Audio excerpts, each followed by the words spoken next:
Welcome, everybody, back to the 777 podcast. I am your host, Nooch, and today I am joined by my co-host, Chet, and we're got another day here at the Metrodome. Sorry, I always have to quote the Jerome Derby at least once in every... Yeah.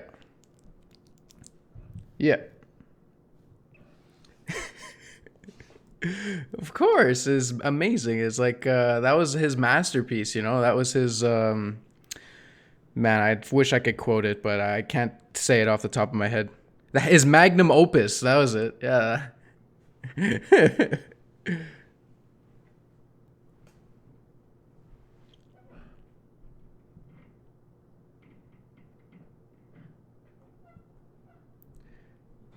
Exactly. Like, it's so, like...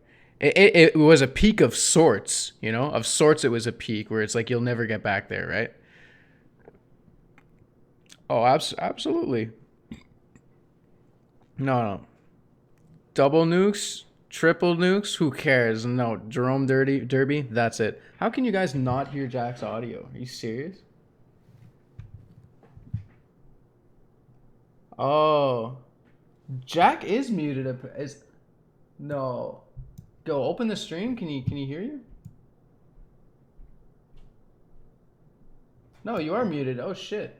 All right, well, that's really fucking weird. That's literally never happened before. I don't know how that happened, but here, hold on. I'm gonna fix that. Give me a sec.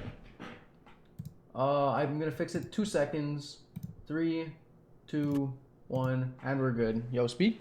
Hello? All right, you peaked it immediately. I know. I fucking just ate it. Like I went right in. Yeah, exactly. All right. Well, we're All back. right, Chet, give us a yay or nay. How are we sounding now? No, we're good. We're good. We're good. I can tell What the hell that did we're you good. do? It's so weird. Well, it's because I'm using headphones, so it was playing through my speakers before, and I just had to change it back.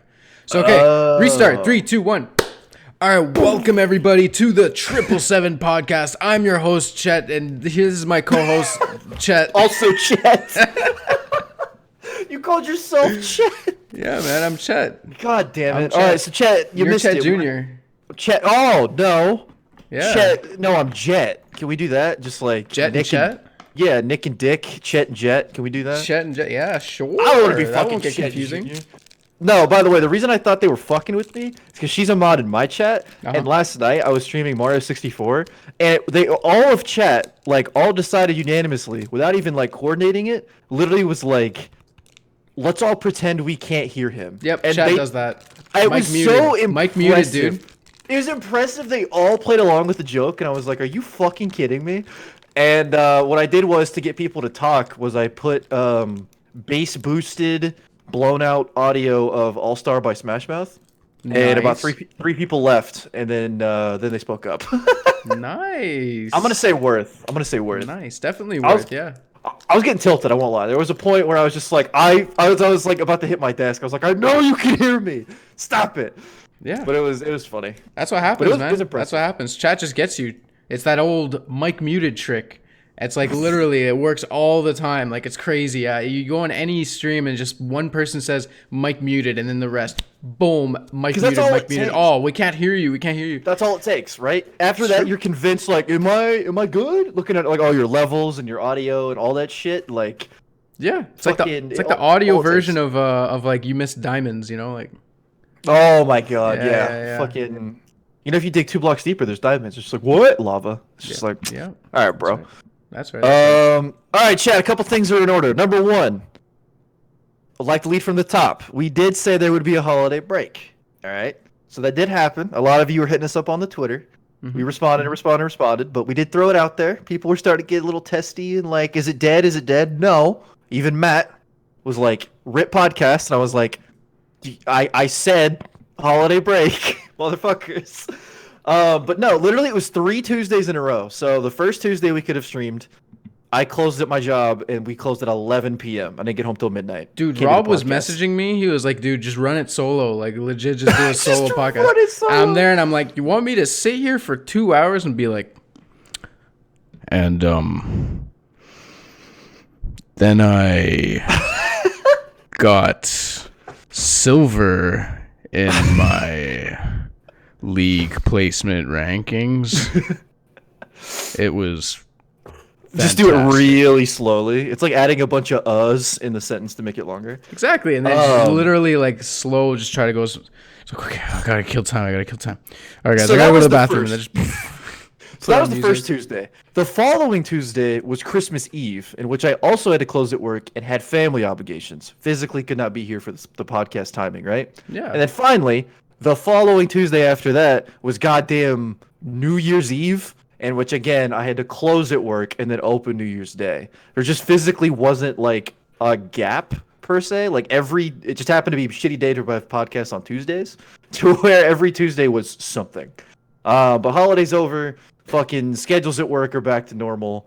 And we're good. Even if I close at work now, I'll be home in time for the podcast. So we're good. Shit's Yeah. back. Yeah. Podcast's not dead. We're Fucking back. pop the poppers, boys and girls. We're back. We're back. It's gonna be hype. It's gonna be hype.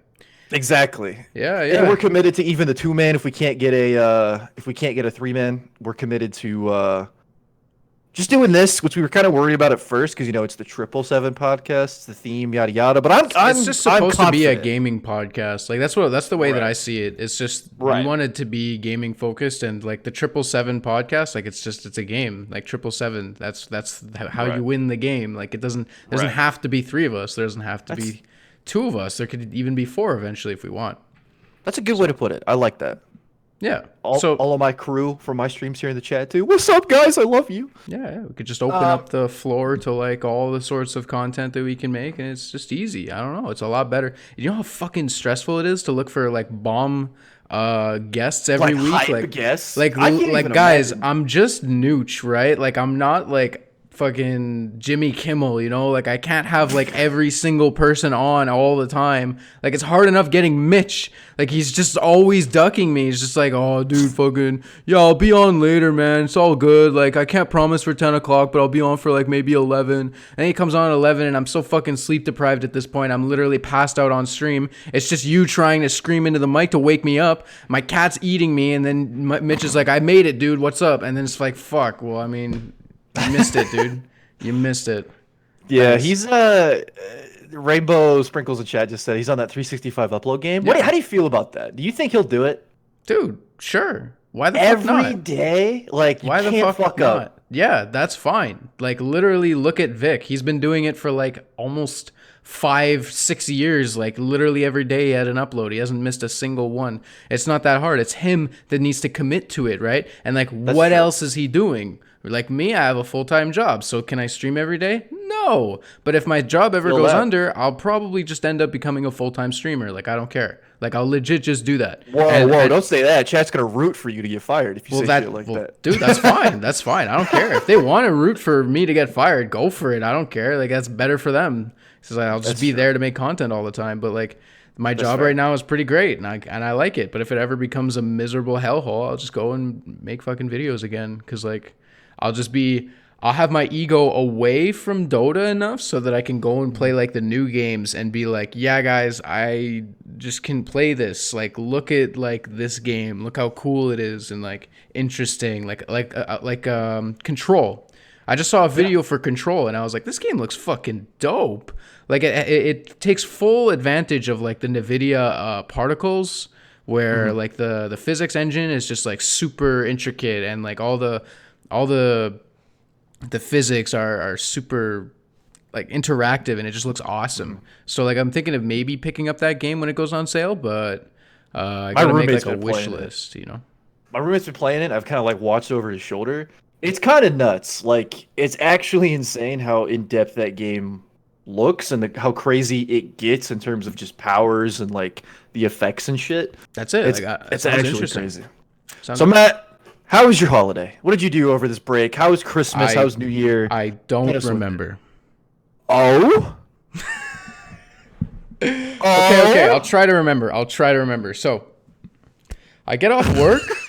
It's Uh-huh. like the 23rd, and Go I just on. go straight to my friend's house and start drinking.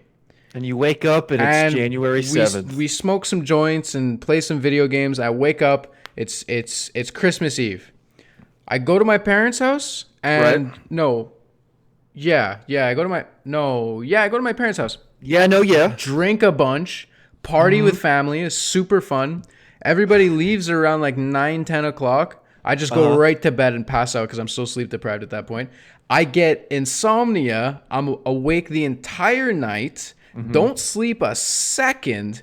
Wake up to my dad literally shaking me awake. And it's like, you didn't need to do that. I was awake already. That's like, going to give you like daytime PTSD. Just like drunkenly waking up. No, Like, I'm 25. All this traumatic stress has already happened to me. Except for, no, I actually can't say that because I'm getting PTSD from the construction going on outside my place right now. Anyways. So, you hear the construction even when you're not home? Well, no, it's because I sleep and then I wake up in the morning and it's like 9 a.m. or whatever, and they're just like throwing fucking ladders against the side of my fucking room, and I can hear them talking. They're like outside, and I can hear their conversations like they're in the room, and it's insane. Like I'm complaining to the landlord, and it's literally it's trying to call me back on a private number, so I can't physically respond because I'm at work. I don't have my phone on me. It's a secure lab. I can't bring my phone with me, so it's just I have a 15-minute fucking window that he can call me at, and he missed it by like 5 minutes, which is the worst part. So like. I go home after Christmas, like in the morning. So I get home at like 11 o'clock and like I just sleep for like 5 hours. And then my parents pick me up and we go to Christmas again.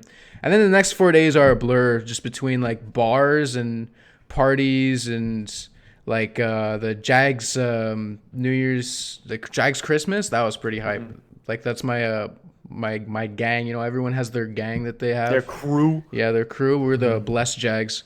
And so we had the Blessed Jags Christmas dinner. That was super hype. We all just got super lit and stayed out all night, partied, went to like so many different bars. Then we ended up going to New Year's, and I went to 2 parties on New Year's.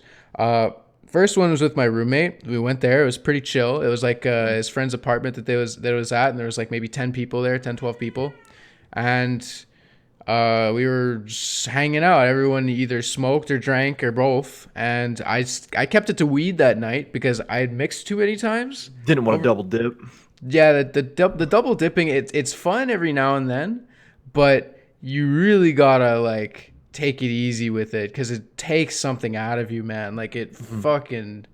it hits hard. And the thing is, it hits hard and it's there until you wake up the next morning. Like there's no like, oh, I could just like, you know, sober up a bit. No, there's none of that. It's like you have to sleep to get it out. And like I saw that in full effect in New Year's. I show up, it's 1 a.m. I show up to the second party. It's 1 a.m. and this is like the actual party, right? I show up and it's my friend's condo. And the first thing that happens is my friend of like 20 years comes out. And he's more wasted than I've ever seen him in my entire life. And like he made that clear. He's like, I'm so from drunk. the get-go. I've never drank this much. Oh my God.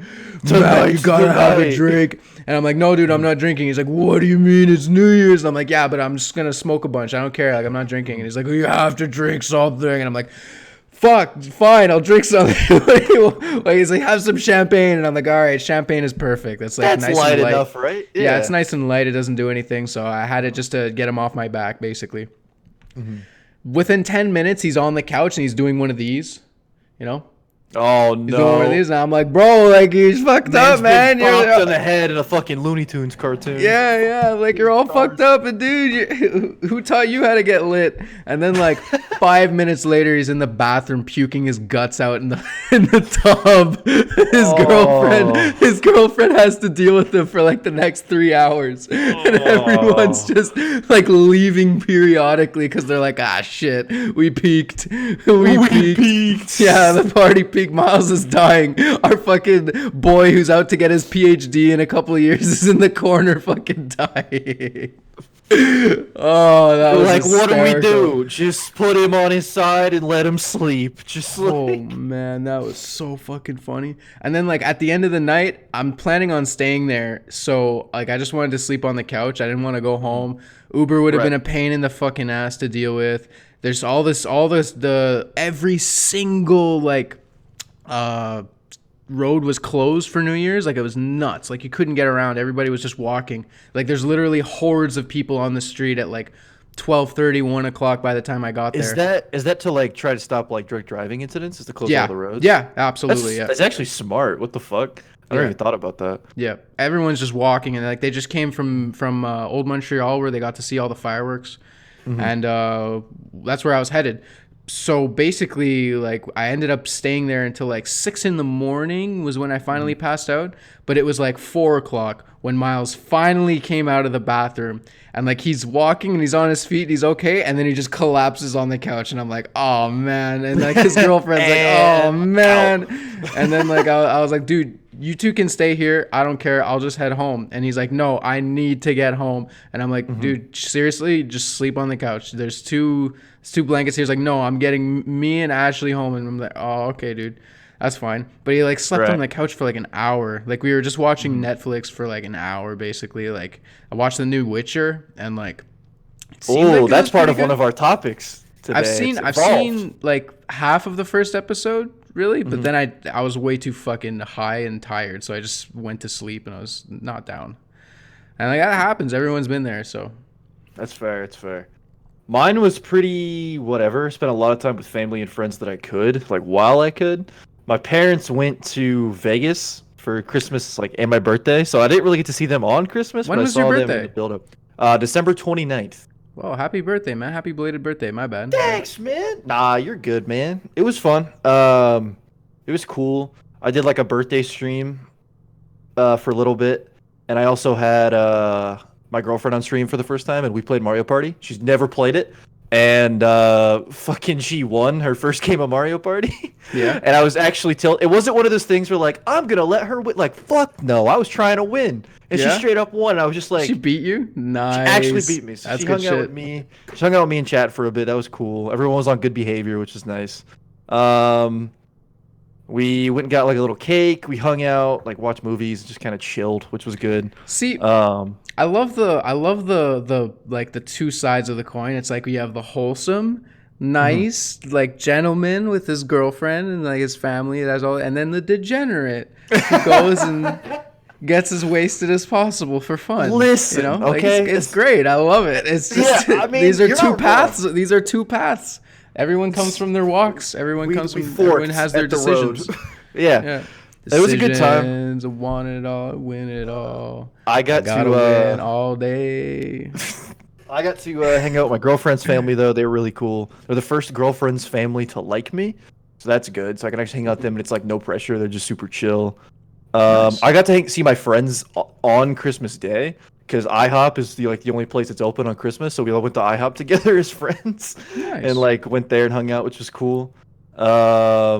I'm not teaming. Yeah. I'm not teaming. Yeah, it was good shit. Other than working now, going from like not working for a while and now back to like full-time job again is fucking lame. And the stream schedule's all whack, and like I'm just tired all the time. Yeah, and, like, dude, I feel that, man. I feel that. I'm fucking so tired right now. I've literally yesterday I had two cups of coffee, and today I hadn't had any because like I'm gonna have a heart attack. So I just don't want to fucking do it, man. Because it's like I don't know how people do it between like full-time job, if you have a significant other, time for them, social life, sleep, and then if you're trying to stream on top of that and have like a consistent schedule, there's no fucking time like in the day. It's super whack. And like, yeah, I know people are like, haha, streaming's not hard, whatever. Like, Streaming is is fucking hard. Streaming is like, really hard. You have to be on all the time, and like, Right. like making mistakes. Like, I wish that I could like be more conscious of the mistakes that I make when I'm streaming, because like literally even now I could say something like, and just telling stories of like partying or whatever. Who knows how many people are just like leaving because of that? They're like, oh, I don't like this. This is too Right. for me, and it's like, to be honest, I don't care for those people that like are just sort of like conceited at that point, and they're just like right. because like there's people who are tolerant, and then there's people who are like intolerant of it, and then like like if you don't smoke, don't drink, I don't care. That's fine. Just don't be a dick about it. Like I feel like it goes both ways though. Like I mean, I've been a dick to people before, and I mean, like that's it. Like that's one of the mistakes I made, and I'm gonna lose viewers over it, and like that's just life.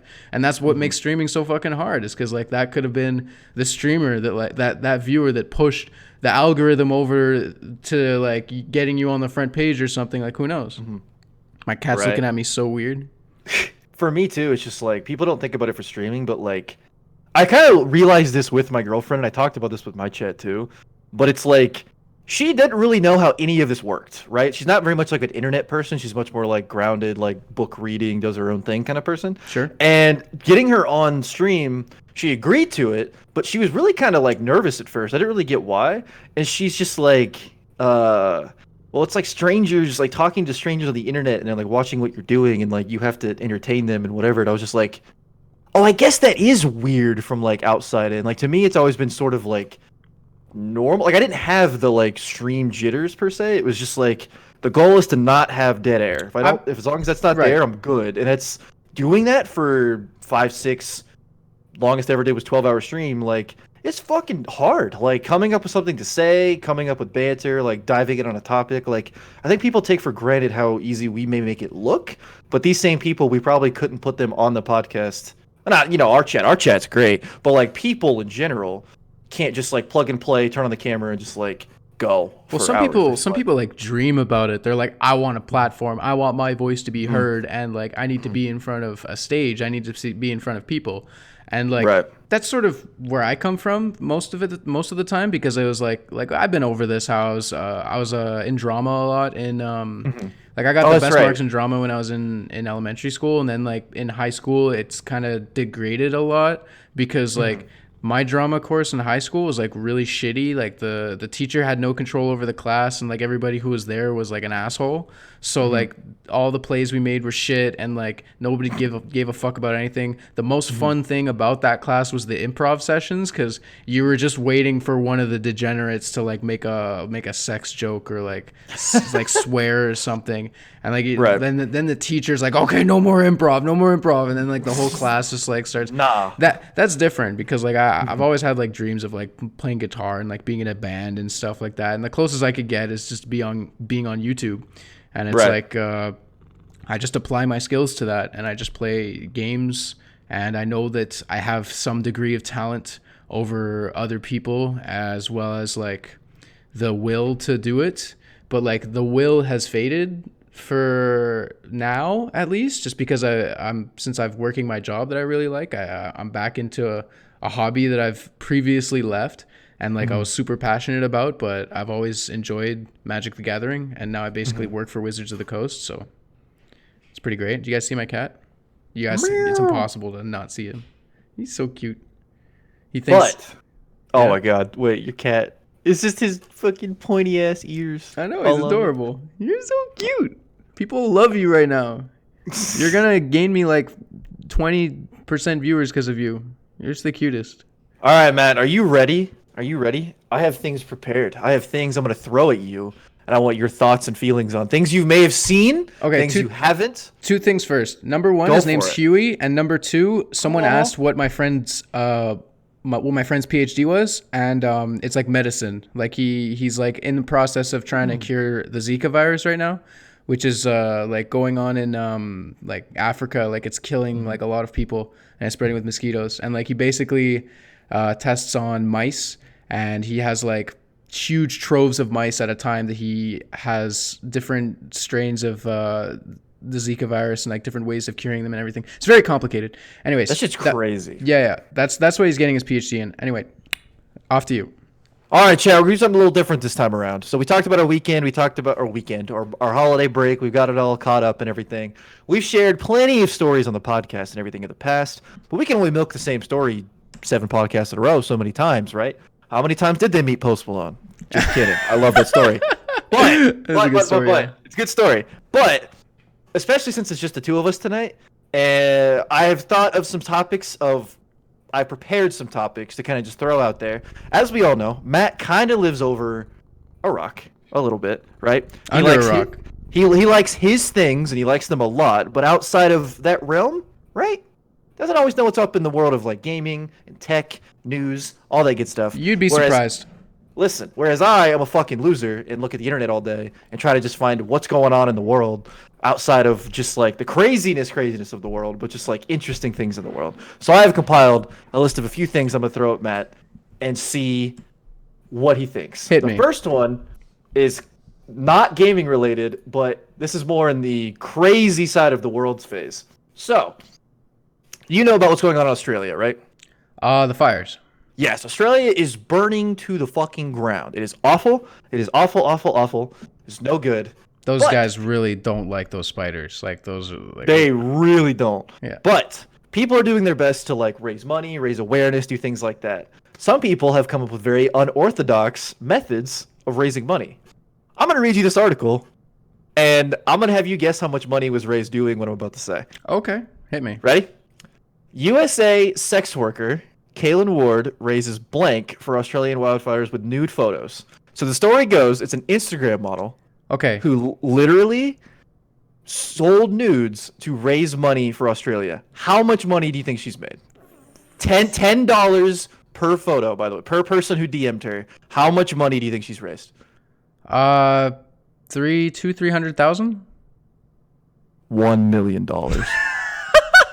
What the $1 million.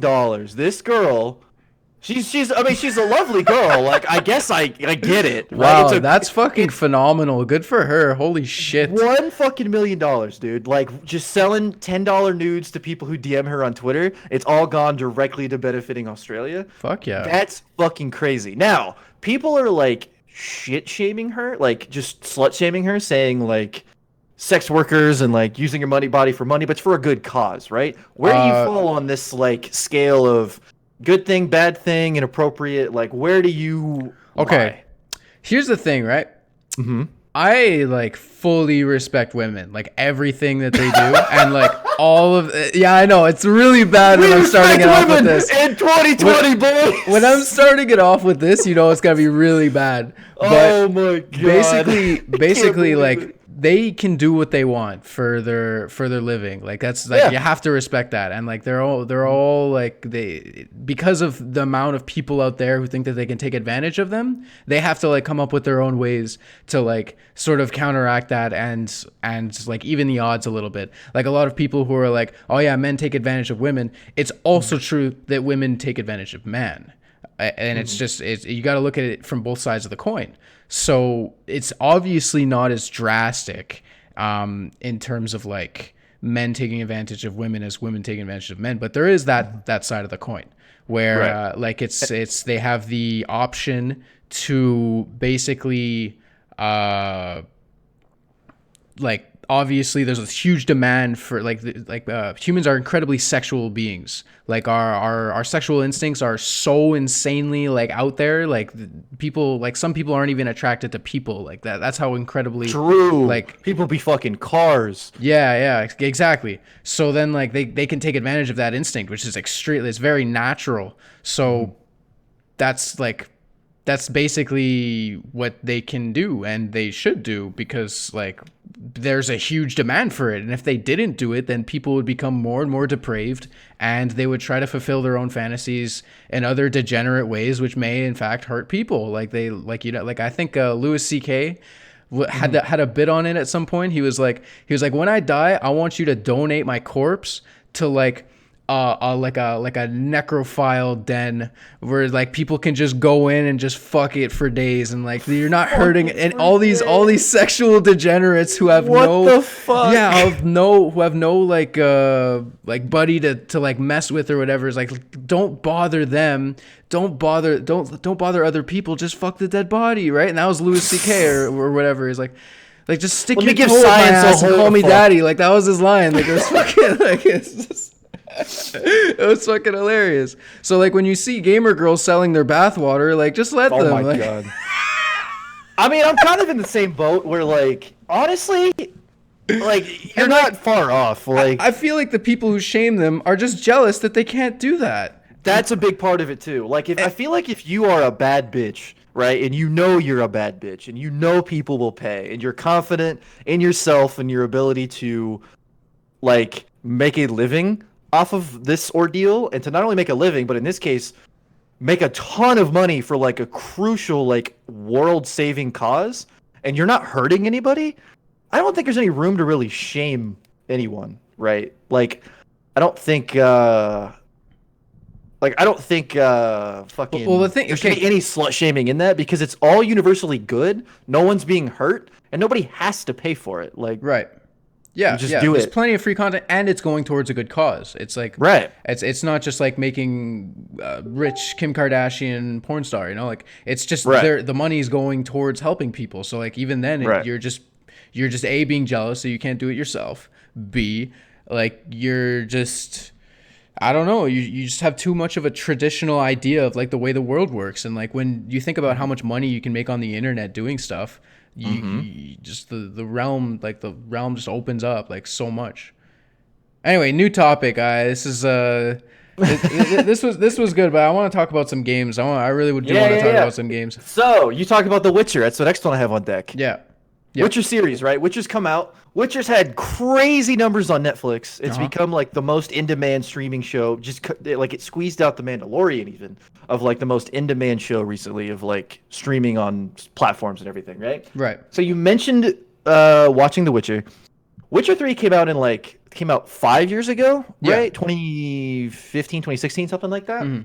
Since the show has come out, it has now had more concurrent players on Steam than it did when it came out. It has had more than 100,000 people playing it at the same time since it came out 5 years ago, and that's more than it ever had even when it was like Game of the Year. Yeah. What do you think about the impact that like if you make the right kind of show for the right kind of game, like you can almost revive the what's it called? The desire, the interest, the like a single player, no multiplayer, long ass game like this can come back from the dead. Not dead, but like this has happened before. This has happened before, and like I'm gonna try to think of like an example. Sort of it's sort of the way that like any franchise like works, you know, like any franchise that like delves into different industries. Like you look at Star Wars, right? You have the Star Wars movies, you have the Star Wars games, all of that stuff, the board games, like who knows, like TV shows, everything. So if a franchise itself is successful and you can like branch it off into different industries and like different platforms, why wouldn't you? So it's like the fact that Witcher has been so successful is just a testament to that. And same with like the show. Like the show has exploded, right? Like I watched the first the first episode, and I was like, damn, this is like kind of like, this is very similar to the game, where it's just like he has all these like one or two word responses, and like you can tell that he kind of just doesn't give a shit about people, and like he's kind of there to do a job. He's like a very mercenary like guy. But I didn't watch the rest of the series. Did you watch the whole thing? I haven't yet, just because of schedule being weird, and I'm really bad about like sitting down and watching a show. Once I started, I'm good, but like getting past the mental, I don't want to start a fucking show is so weird for me. I don't know why, but I have not yet. No, but I've heard nothing but good things. My cousin's been ranting about it. One of my roommates is talking about it. Like all sorts of different like people my girlfriend who has never played the game or read the books, she started watching it. And she had no idea what it was, and then I told her about the game, and she thought even that was interesting. Like, it's crazy how like even non-gamers and non-Witcher people are all of a sudden just like, what the fuck else is available for this? And the game, like, the craziest part to me about the game doing this is it's a really long. I've again, I haven't played it, but I've watched a lot of videos on it. But the thing about The Witcher 3 is it's this. The way it's always been described to me, it's like it's the game of the year that nobody's beaten, because it's not hundreds, but like many hours long. It's beautiful, combat's sick. People get a good way into it. People don't finish it, right? Yeah. So it's crazy to me that Witcher 3 crosses 100K like players when there's no multiplayer, purely single player, half a decade old, and most people never finished it to begin with. I think that just shows like how powerful the show can be, or just any game show can be if it's done right. Like, for sure. I just think it's crazy, because normally like multiplayer games, sure, if it was free to play, sure, but like you still have to pay for it. There's no online, like all those factors, and this many people are playing it is fucking crazy. I just thought that was so cool. Yeah, and it's like you have this game where like I've played it maybe 5 or 6 hours, Mhm. and to be honest, it's mainly a problem with my own taste in games, Mhm. where I used to enjoy single player games a lot, but I just way much more prefer to play multiplayer games. I just Right. feel like I think most the people are that way now. Like, yeah. Well, it's just the feel of like the competitive drive plus the like self growth. You feel it a lot more in a multiplayer game than in a single player game. In a single player game, it just feels like you're tagging along for the ride, and like there's not much exploring to do because like you're not interacting with any real life players, and you're sort of limited to what the programmers themselves put in the game. And like there's you don't get these sick interactions where like one guy's seriously trying to outplay you, and then like you know mhm. what he's gonna do, and then you go in and do the opposite, and then you just fuck them up somehow. And like that's the best part about video games for me. It's just that like that competitive feel. And I feel like single player games they don't give that to me, but I Mhm. totally understand people who just want to like chill and like hang out and play video games like to wind down after a day. But like some people just watch TV for that. So I mean, The Yeah. Witcher itself as a game, I totally respect it, but like I'm really curious where single player games are going to be going in 2020, because we've basically reached a point where graphics aren't getting any better. That's not going to be a selling point for your game. You Right. need to make the mechanics good, and that's Mhm. what Control did, and it almost won Game of the Year. It was like fucking insane, right?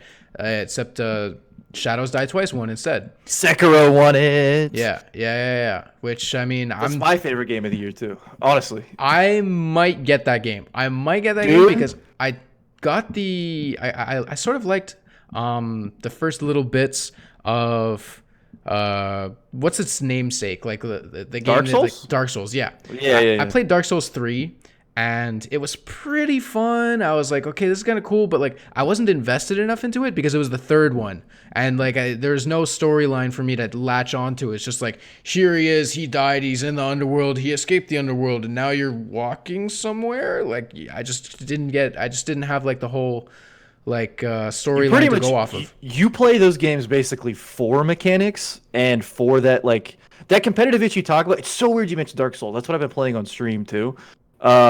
Except for lately I took a break to play Mario, but like when I play Dark Souls, you're fighting just boss after boss and like area after an area, and the competitive aspect is just like I can't let the game beat me. Yeah, Right? That's the I best can. feeling about Yeah, those games. yeah, And I can get on board with that.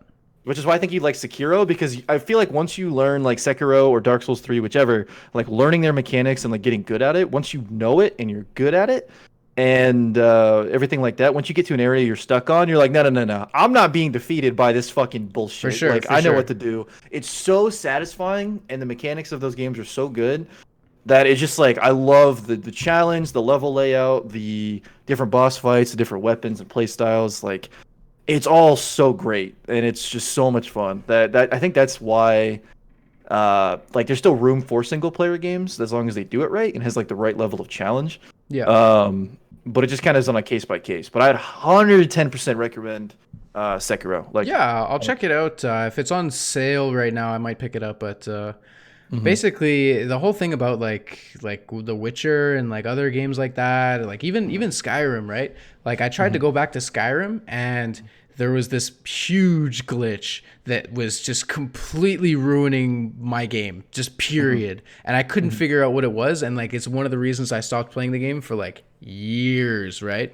So I mhm. finally like try to look up to see how to fix it, and apparently it has to do with your refresh rate on your monitor. Yeah, Really? the engine is so fucking old. It's like they Yeah. literally have been using the creation engine or Yep. for like 20 years, like build a They new need engine, they need to guys. just If use Unreal Engine 4. Fallout 76 was a pointer to anything, is that you guys need to take your money out of fucking microtransactions and bullshit advertising and put it into developing a new engine, because for God's sakes, Modern Warfare did that and it worked, and it really worked. And like Well, to your same point, the people who made New Vegas, they tried to make another Fallout game, but Bethesda was like, "No, we don't need you." So they went out and made Outer Worlds. Outer Worlds there is you the go. Fallout formula, not using that fucking dick ass engine, but using like Unreal Engine 4, it has actual colors. It doesn't have the Yeah. dumbass physics It's that not just it don't matter. gray. Like it just shows that Bethesda is technically replaceable in the sense of like a better version of what your guys is doing and isn't super buggy and shitty exists, and Yeah. people can go off and play that. Yeah. Sure, it doesn't have the Fallout name, but like it's the same formula, but not your jank ass 20-year-old like game system that just engine that just seems to keep failing you and keep like it's a meme like a Fallout game with bugs, but like why do we tolerate that? Like why does the fandom just like it's just how it is? It's like it doesn't have to be. They can be better. They can use a new engine. It's but because they there's no other option. There was no other option. Now that Outer Worlds is out, I mean, maybe Right. there is another option. Exactly. So like that's good. It's just So, New Vegas in space. Like it's I think Fallout in space. That's like, what kind of straight up. happened to Call of Duty is just people left the franchise because they're getting their first person weapon fix from other games, from PUBG, from Battlefield, from even some people play Fortnite, and they just were like, shit, we need to like revamp it. What do we do? Add more guns? No, that doesn't do anything. Okay, add Right. more maps? No, that doesn't do anything. Okay, we have to make a new engine. And it's like, thank you Right. for this game. It is really like if I see a lot of complaints from Drifter because he's like always like he has to work on the game, right? Like that's his job to be like very knowledgeable about the game and everything, and I could see that being a nightmare. And like I would like to have him on the podcast eventually to talk about it, but he's in a really weird place right now with his social standing and stuff.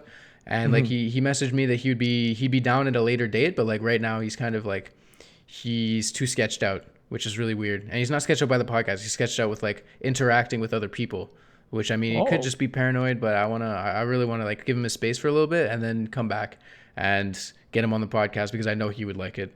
So No, for sure. yeah. Yeah, in 76, somebody in chat brought up 76. Fallout 76 also like inherently doesn't work. The game barely works, and they rolled out a subscription service where you had like unlimited box storage space, and instead of giving you unlimited space, it was deleting your items. Yeah. Like you paid for the game to do that. Yeah. And like they're supposed to give you private servers. People figured out how to get in those servers. Like all the like everything around 76 is just so fucking bad. It's unbelievable the game wasn't free to play. Like it's like $60 up front. That's the thing. Yeah. It'd be one thing if it's like, oh, free to play, work it out. It's in beta. Like you can lean on that as a crutch, but you sold it as a fully priced game. It didn't work. And then you try to salvage it with a subscription service that just deletes your shit. Yeah. Like, It's bad. That's really bad. Like I don't know how you come back from that. Like I remember an old like thing that somebody told me or I read online like probably a decade ago. And it said, the 3 Bs of gaming will never let you down. Blizzard, BioWare, and Bethesda. Oh, how the mighty have fucking fallen. They are all in such a shit spot right now. Oh, It's yeah. actually Yeah. insane, like, how the mighty have fallen. Like, Yeah. various different degrees. Like, if you look at the Blizzard launcher, if you go to BNet and you look at all those games, the BNet launcher is just a house of, like, it's a graveyard of dead games at this point. Because most of those games either have a major problem, nobody cares anymore, there's a sequel in the whenever future, or they try to take away their freedoms in China. Like, it's insane. Like, Destiny 2 even left it. And Destiny 2 is, like, in the top 10, top 20, like, most concurrent players on Steam now because it left fucking the BNet client. Like, it's crazy how much those companies, like, just got it right for so long, and then now they just... Well, it's like the new generation, you know? Like, it's just, you have Epic Games who's coming out from left field, you know, literally they had, like, this shitty game Fortnite, and then they released, like, a Battle Royale for it that fucking literally took over the world. Yeah. And then they released their own launcher, the Epic Games launcher, and now we have that, which is, like... A shitty they're game. buying A shitty out one. all the games. Like all the games are being bought out by them, and then instead of Steam, now you have Epic Games, and it's like now you have Steam versus Epic Games. That's creating some competition. We're gonna see some fucking sparks fly. We're gonna see some growth in the industry. It's gonna be super interesting, and like I'm down to see it. I'm really excited to see what's gonna happen. Am I ever gonna use the Epic launcher? Probably. Like if I want to be really honest, like if I want to be dead serious. I've used it very seldom and only if I've absolutely had to. Like a game that I didn't want to wait for. Like I didn't want to like bitch out on or whatever. Like that's the only reason I did it. Even now, I have the launcher. I don't even think I have anything installed from it right now. Yeah. Just because of the shit that I've played versus not. Like Outer Worlds, I think on PC is only on the Epic Games Store. It's not even on Steam yet, I don't think. It's on console, but I don't even think it's on Steam. I think it's coming to Steam later. Um Yeah. yeah, all in all, it's kind of crazy that Epic Games went from, hey, we made Gears of War like with Microsoft, and now that's so fucking far removed from everything they've ever done now. Like that's just such a like a shadow of their former selves. They just don't care. And now Fortnite is just the king of the king of the crop, and they will not lose that as long as they can help it. It's crazy. Of course. It's very interesting when like you see a game come out of nowhere and just completely dominate like an industry. Like Minecraft used to do it. Call of Duty was the one before that, and like now we have Fortnite.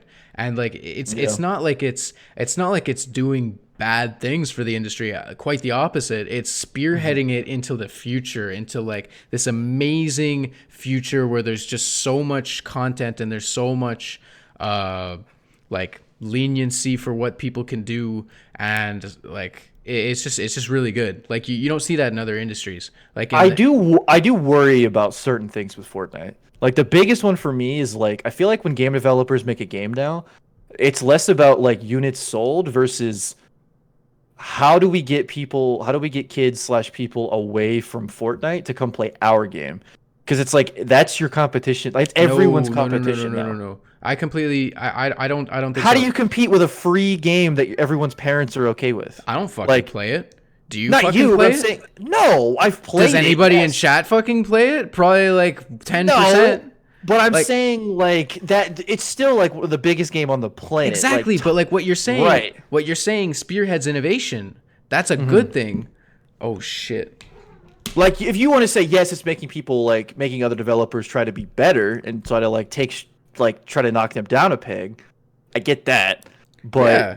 I do feel like it almost hurts other game sales because like kids/parents or whatever will see a new game, AAA $60, and be like, nah, he's got Fortnite, he's fine, and like it makes it so like newer games don't have as much of a chance if fucking like if kids' parents / like birthday and Christmas is their best shot, kids are gonna ask for V-Bucks instead of Last of Us, right? Like you know what I mean? Like quality ass AAA games. I'm not saying they're hurting, but I'm saying there's another hurdle for them to go through now because they have to compete with like the game that there's no barrier for entry. It's on every platform. It's rated E. Or it doesn't cost anything. Like how do you compete with that if your game's $60, rated M, and it lasts 15 hours? Like Because you know what I mean? the audience that you're going towards isn't the kids. It's the like you got to remember 70 to 80% of gamers are adults. Like there's more people who are 25 and playing video games than there are that are 12. It's just the people who are 12 are moving fucking like they move as one. They all move They're a at hive the mind. same time. Yeah, exactly. Because they're all like they're just people in high school that want to play with each other, or no, in like elementary school they just want to play games with their friends. They Right. just okay, what's the game that we can play? So now Yeah, what happens what's is the- you have this yeah. entry level game like Fortnite, like Super Mario Bros, like Minecraft that just gets people into gaming. It just gets them into it, and then they will get sick of that game. Trust me, Right. they will get and they want to move on to something else. And then they're like, okay, what was my favorite skin from Fortnite? Okay, I liked the Avengers thing. Cool, I'm gonna get the new Spider-Man.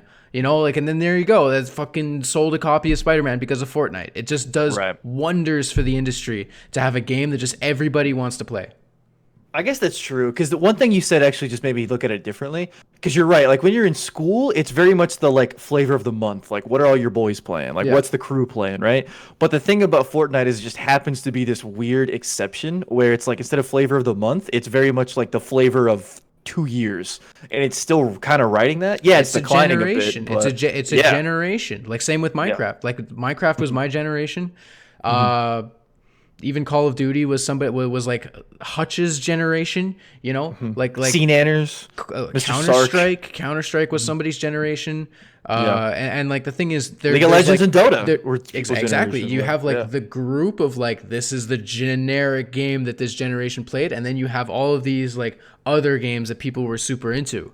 And it's like Fable, people loved Fable, you know, and then there was like Fable 2, and that was great as well. But like people who didn't play Fable 1 are probably not going to play Fable 2. That's why there was no Fable 3. I mean, to my knowledge, they might have. Yeah, there's Fable 3. Okay, yeah. There was. That's kind of where the decline started. Everyone, even after 3 came out, was like, but 2 was better. So they kind of like peaked with 2, wasn't as great as 3 wasn't as great as 2, was the general consensus. Yeah.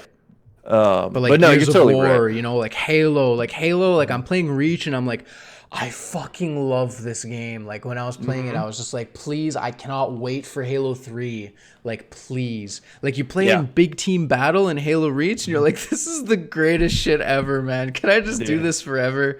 Like I want to do legendary runs with my friends and just fuck off like in the multiplayer. Like, well, it's so good because like I've got a stream over here and then I'm playing like Reach over here. I'm top fragging while like watching another stream, and it's just so relaxing. It's so much fun. Like, it's amazing. It's just, you get to do all this crazy shit, like team snipers, big team snipers. Holy shit, let's play big team snipers, you know? Right. I want to get that overkill. I want to get that ultra kill. Like, and Halo just has that, like, Halo is intertwined with when times were easier and when times of gaming were just more fun and you had the hours. They weren't to do easier. it. They were harder. They were 10 times harder because the console itself was something that you needed to have. And like when you're a kid, you don't have that money. You had to convince your parents. But nowadays, everybody has like a computer. So now you could just get any computer game that you want, especially if it's free. It's just like, fuck it. My parents have like this entry level computer with like an i5 and like no graphics card, but it still runs Fortnite because it has integrated graphics. So now it's easier than ever to get into gaming. And like before, it was like if you were a gamer, like that was hot shit, you know? I more meant like, at the time of the Halo games. Hold on, I gotta get my phone. Mitch might be around to hop in, so just give me a sec. 1 sec. You can rattle on for a bit. What's up, chat? How we doing? Y'all miss us? I'm here. How are you? He just dipped. Oh wow, that was fast. That took no time at all. You know what? I tried, chat. I tried. Hello? Hello. What's up? I wasn't talking. Oh, fucking Griff Ball. Yeah, dude, that was spurred by like a machinima. That's amazing. Yeah, it was a fucking joke. It was a one-off line in RVB, Red versus Blue, and they made it a whole ass game because of what was it? Assault, the bomb game mode. Yeah. Okay, I'm gonna throw Mitch in here. He's gonna have lots to talk about with the. Oh boy. Yeah, let's get him in here. Boom. All right, time for the extra scuff. All right, you did a voice. Oh wait, Scuff Masters. Here we go. Okay, I have to edit the stream now, which is amazing. Greetings from the land of Canada. My name is Matt, and welcome to another video. Welcome to the most scuffed podcast you've ever seen. You showed up twice. One episode was lost. You showed up late then. You showed up this time, and you're fucking late here too. What the hell? I'm not late actually, because I informed Nooch that I would either not make it at all or I'd be late because I was not really on the official schedule. So that's fair. That's fair. The schedule this week was kind of a shit show. I'll give you that. Mitch. Well, it's like post holidays, post New Year's. There's still like a bunch of bullshit you're catching up on, you know. Yes, yeah. Mitch. I've been dying to ask you, how was Pokemon for you? Oh, I thought you were gonna ask about my micro penis. I was gonna ask you about that after the stream, but now they heard it. I don't know how Jess deals with that. It's so interesting. That's kind of crazy. Like, is it a pump? Like, what do you have to do to correct that? I mean, when you abstain, right? When you practice abstinence, it's not really a problem. Premarital sex, boo. Not in this podcast. Mitch, I'm trying to get my camera on for this. I was about to say, where's your damn camera? I want to see your beautiful face. No, honestly, I'm just jealous of how clean your camera setup is. I may have to rejoin the call. That's all good. Dude, do you have OBS open? Oh, he's dead. Clear! That's all good. Yeah, because he has... Hello, he I'm might have back. OBS. Hello? Hey, what up? Yo, do you have OBS open? I do, but I deactivated the camera in it.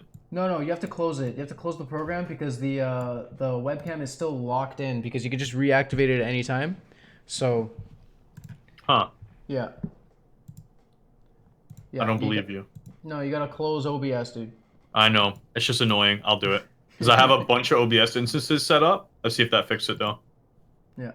Probably. One of them is probably hijacking OBS. Well, I knew which one was hijacking it, and I had deactivated it there. Oh, you know what I probably have to do, actually? I probably just need to restart the camera after that. Might have, yeah. Yo, just fuck with it, man. Like, Your Twitter/Discord picture is fucking great. It's just you but faceless. I know, it's cool, huh? I thought that was cool as shit when I saw It's that deep. on Twitter. It's very deep. I know. It makes you think like, wow, I'm him, and I get to project myself onto him. Wow. that's the best I can do, guys. I'm sorry. Oh, I'm sorry, too, because this shit's not turning on. I don't know what the deal is. You might have to close OBS. I don't know. OBS is closed, right? Yeah. Okay. Well, just fuck with Discord now. Yeah, go to Discord. Are you big dumb? My Discord settings Hey! we're on the wrong There camera. it is. I have arrived, and even better, That's I right. have Swedish berries tonight. So Swedish That's berries. awesome. I Fuck got the that fish. little big tub of water here. Yo, I've got the Doritos. The so Oh, far. you're a real gamer. You're from- a real gamer. From what I've heard, the ripoff of Takis, Okay. but these are like 10 fucking times better than like the spicy Takis that I've I was had. gonna These say, are those amazing. things are actually And I have a Yeah, lid roller. these are so good. I love Clean it. yourself up, man. Let's get it. What? Yeah. Then we have the decadent chocolate chip cookies. The president's Jesus, you're going choice. on the gains. These are amazing. The gains, right? I'm getting The fat. gains. Translation. I mean, gains are gains. I don't judge. I respect them all. They're 10 times better than Takis. Takis suck. Yeah. Chat, look, we got him back. Yeah, After we the got it. last We made it. episode. He's here. Guys, Well, 2 months that means- later. That means this episode is gonna get deleted, This episode's right? also getting deleted, guys. It's also an exclusive piece of content for you to enjoy. Okay, I'm just making sure I'm recording. All right, we're good. Thank We're good, God. guys. And the Don't setting is worry. on Twitch, so we're good. So what did I miss, gentlemen? We were Anything? just talking about games, man. We were just talking Talk about some games. gaming news and Yeah, stuff. yeah. Stuff like Bethesda, how much they suck. Same with Blizzard and like Talked BioWare about how and that everything. Instagram model made $1 million for Australia burning down by selling nudes on Twitter. Yeah. What the hell? Yeah, that happened. Yeah, that How did does that happen. work? Was They- she raising it for she- charity, or she's Yeah, She sold She's literally selling a picture of nudes for herself nude for $10. $10 to individuals. Each person and then who she gave DM'd all the her. profits to, Okay. to Australian relief. So Good on her. Is she Somebody from Australia, or she just wanted an excuse to be naked? Probably no, she was a both. famous Instagram model. She's an Instagram model. Yeah. yeah. I mean, that doesn't answer the question. Is she Australian? I don't know if she is I mean, it's Australian. good to support. It's I- good to support I- it no matter what. Right. I agree, but you know, I still haven't Just heard what you curious. mean. Is she what? She natively Australian. Like she Oh, has like Australian oh, country. sure, sure, because okay, you know okay. it's Something- Australia that's on fire. Yeah, Right. yeah, for sure. I don't know. I have no idea. Somebody asked, "Did you?" Jack, somebody Isn't said, she "Jack, did you American? donate?" Like, no, I have no idea what she is. I don't know who she. I didn't know who she was till this even happened. it's Jack knows full aware that his girlfriend I is didn't- watching. It's a no. No, I didn't donate for that shit. Yeah. It's actually only 100,000 nudes. Because they're $10 a pop, and she made $1 million. So $1 million nudes It's would not. be insane, It's though. not because I'm broke. All right. But Yeah. you gotta. I mean, you gotta wonder how many repeats there are in there. You know. There's no way it's unique, right? Like, there's just no way. No, it could have been just one picture, like literally. There's no That's way true. that it's just All like one picture. It's like whoop, For ship science, it. Like, where am I going? Are you doing this there for we science? go. There we go. No, Yo, I'm link just it to kidding. him. If I want to donate to Australia, I'll just do it. Which Here. actually I am There you go. involved in a little something. Actually, a week from today now. I don't know if it's a secret or not, but not that it's. I mean, it's a good thing. So help where you can, regardless. There's the article, Mitch, in the. Oh, well, Discord. Speaking of help where you can, Mitch, I'm gonna completely go out of my way to ask you if you could tweet the stream. You know what, Matt? Now that you've asked so nicely, I'm gonna say Big ups to your boy. that's what people say these days, right? It's kind of like a cool thing to say, like peep this. Oh yeah. Or is that, this? or is Oh that my not God. cool? Is that like real corny? Is that some like I- okay boomer dude, shit? I haven't been in like the social No. media industry in a while. Like, yeah, this is all your game. If it's No, called this Peep would be This the now, like drip. this is news to me. This is the drip. Oh, this is Retweeting it drip. would be That's the true. drip. Matt drip here. That's what it is. I think I turned 24 like last week, so I'm getting fucking old. So I don't know. We'll definitely appreciate the 5 people that show up from that tweet. It's true. I know. Yeah. Big drip, inbound. Hold Big on, how old do I drip. host? How do you host? How do you, that would be hype. Go to your Twitch chat True. in your channel. Do All right, /host, and then the name of the podcast. Let's go. Jesus Christ. I hope that's not a channel. How do you not? How did you manage to do this? Typos, man. Typos. I think I got it. I think it's hosting, so enjoy another 3 viewers from your... Hey! Let's go. We're racking it up, The boys. triple, and then 7, and then podcast? Normally, yeah, well, did it host? Normally it pops up as a thing that says that it hosts. Yeah, it's like hosted. /host space and then Jesus. 777 podcast. I am dumb, but come on, guys. My brain ain't that small. Yeah. You should be able to pull this off. Come on, Mitch. I believe in you. You're a big boy now. Either way, good on this lady, Miss Rurik Judding, for... Wait, what's her name? Raising $1 million with Caitlin Ward. news. Hey, 30. Yo, those 5 people already made it. I love it. Guys, I said the wrong name because this article you gave me has like those random ads and info there. So as I said, Rurik Judding, I then read the rest of the sentence, and here's the full sentence of who I unintentionally just shouted out as the nudist. It says, British banker, not going to give the name any more credit, given life sentence for grisly murders. So, definitely didn't raise a bunch of money for burning Australia with nudes. Yeah, thanks for sending me to a virus website, man. What are you talking about? You run ad blocker. Are you kidding me? Look at this. See anything else? How am I look at the image. I'm gonna send this in Discord. This is crazy. How is this? Look at that. How is that the caption under the photo? Let me see this. Damn. What is that? Oh my god, wait, why is it like that? Yeah, what? It's literally the entire article is literally like about her, and that's the one line about him. What the fuck? Yeah, what the hell? Why? Looks like a fake fake article, man. Looks like a fake website, I think. That's you- what I'm telling you. my I swear, God. got sent to the Onion. What is going on? Yeah, for sure. Dude, you ate the onion. That's what happens. He did it. It's true. Yeah. Well, like I said, I hope the host worked. I don't know if it's working. No, it's working. It's working for sure. By the way, Mitch, before you joined, like within like seconds before you joined, we were just talking about how they're releasing the Master Chief Collection slowly on Steam. Yeah. How interested in that are you, by the way? Because like I've been playing Reach. I want to play Halo 3 when it comes out. That's for damn sure. Yes. That's what I like to hear. That's what I like to hear. Because I've been playing Reach, and it's just like you go into big team, you get big team sniper shotguns. You have the time of your life. Like, it's amazing. Like, it's so good. I miss it, man. Like, just like team heavies. Like, anything, even all the public games are gonna be great, but the private games are gonna be just as sick. Oh, like, absolutely. Yeah. I can't wait. But even just like shoddy snipers, I don't know if that's what you said with the shotguns there, because I'm still trying to figure out how to host this damn thing. And I was about to say it's still not. Just copy what I fucking sent you. Dude, I did that bullshit. What do you mean? I sent you the thing.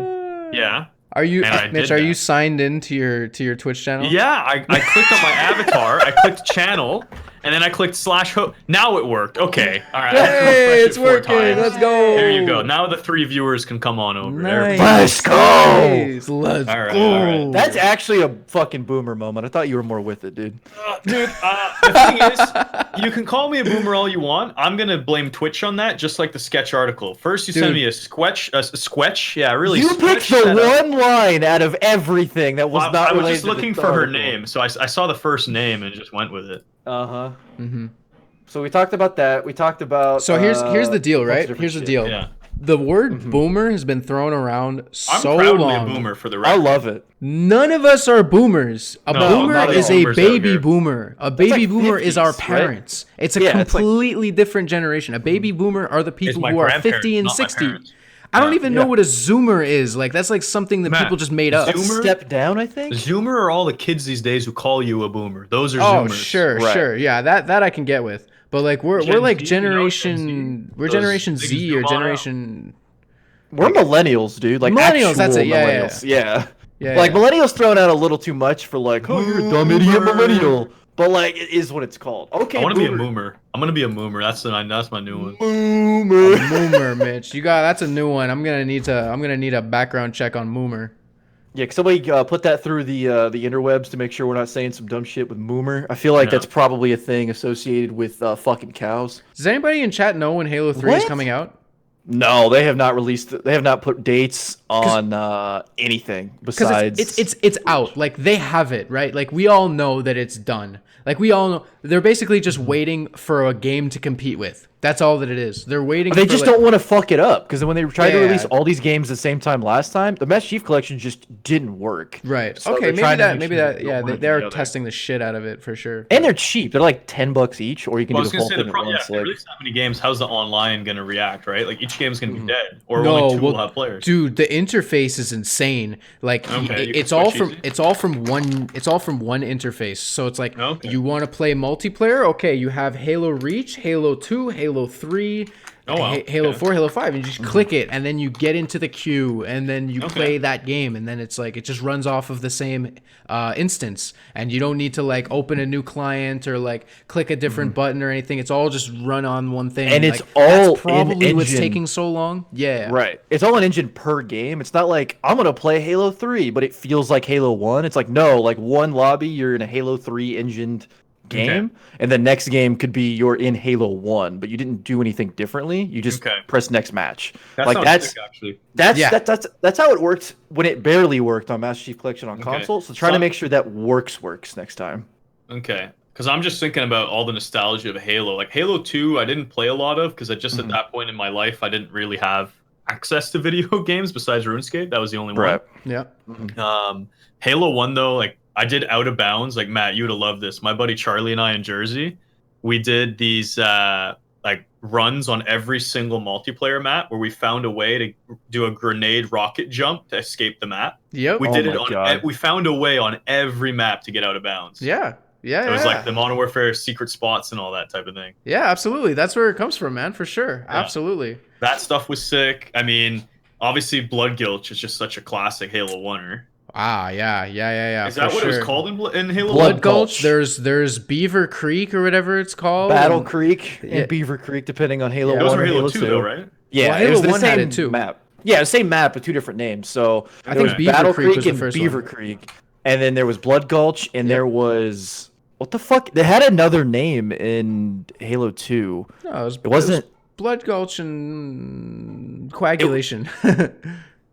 Coagulation. Someone in Is chat that got what it. it Yeah. was? Oh, that is what it was. It had a different name. That's like Zanzibar, which is the Halo 2 map with the fucking wind turbine. Yeah, It's called Zanzibar Last was Resort. It's Last Resort in Halo 3. In Halo 3, right. Yeah. Blackout and I can't wait to Lockout. play Halo Relax, 3. man. Halo 3 felt like such a futuristic, ahead of its time game when it way came out. ahead. Like, I think if Halo 3 came out today as its own game that no one had heard of before, so like let's say no one had heard of Halo and it just decided that's our name, it's short, sweet, memorable, and it was Halo 3 packaged as Halo, it would crush Fortnite. Like, come on, like it would be such a sick experience. So good. Yeah. Like, I mean, obviously it needs to be a little more than what Halo 3 was, but the fact that they had the cinema replay mode with the screenshots, Forge, obviously that's the huge one. But what's interesting about Halo 3 as well is I guess Halo 2 had it, but the Bungie.net profile was really ahead of its time for social media. Like that made no sense. Like that was your Facebook, but for Halo. The custom pictures and the file sharing people did of like really cool. They would like line guns up to make spell shit or like, here's this map that I made. You can download it. Like that was 2007, 2008. Like that's crazy. It's revolutionary. People still don't do that. Like there's like it's crazy how like the industry's sort of moved on from that like bar and they just ignored like that whole idea. It's so weird. Like imagine as much as we hate microtransactions, or some people do. I'm impartial. I don't mind. But imagine Halo 3, but they had downloadable content that they've released every week, like new things for Forge, new thing like that would have, you know what I mean? Because the game didn't really get updates. Let's be honest. It got a lot of updates. It got DLC like maps and stuff for like years after. Compared to what games get today, I mean, games get weekly. That's updates. fair. But if that game was how it is now, like nobody would have gotten those map packs, like paid map packs. That's gone. People don't really do that very often. Halo was, getting its legendary and mythic map packs like 3 years after the game came out, and people were still True. clamoring for it. This day and age, a game doesn't last 3 years, and people still pay $20 after the fact for another thing, unless it's like games as a service, like Destiny expansions or shit like that. Or like a subscription, like if they're playing exactly. like WoW or something, or cosmetics in Dota or something like that. Right, exactly. But like actual access to the gameplay, that was another level. Like that was completely different. That was the only thing. 4 maps at a time too, like huge maps too. Yeah. Like every time Halo 3 had updates. Like you're that. right. Honestly, I just forgot that they had that because I played the game for so long that I always had all the maps. Like after releasing content, we still played. Yeah. So that was a cool thing it's about so weird ODST. because no one considered the microtransactions after. They were just DLC. That was DLC. That was map packs. Like that shit that just isn't really a thing anymore because it's just kind of lumped in with a lot of stuff now because there's season passes and battle passes and all this other stuff, and a lot of times you don't want to alienate some. I think this was the problem with map packs is like there were certain playlists like you and your friends couldn't play if you had the map packs and they didn't.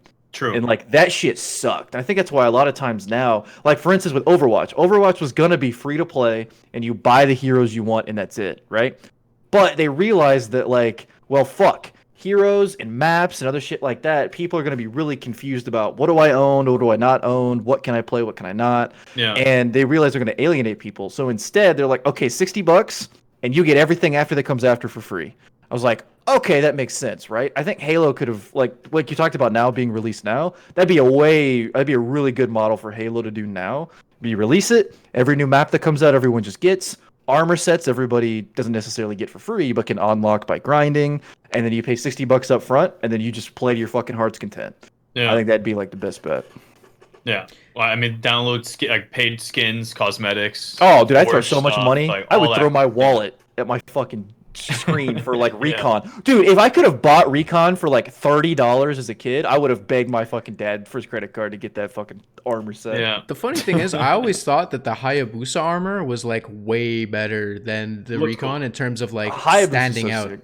Like it just stood out way more. Like the recon armor was like really cool, but like you needed to know what recon armor was to get it. The mythos like behind it. Like if you lined up every set in Halo and you took someone who never played the game before and you're like, what's like the coolest set for you? It's like I think it would probably get to Hayabusa. Like he just gets a samurai sword. Like that's fucking sick. Like sure. Yeah. Like.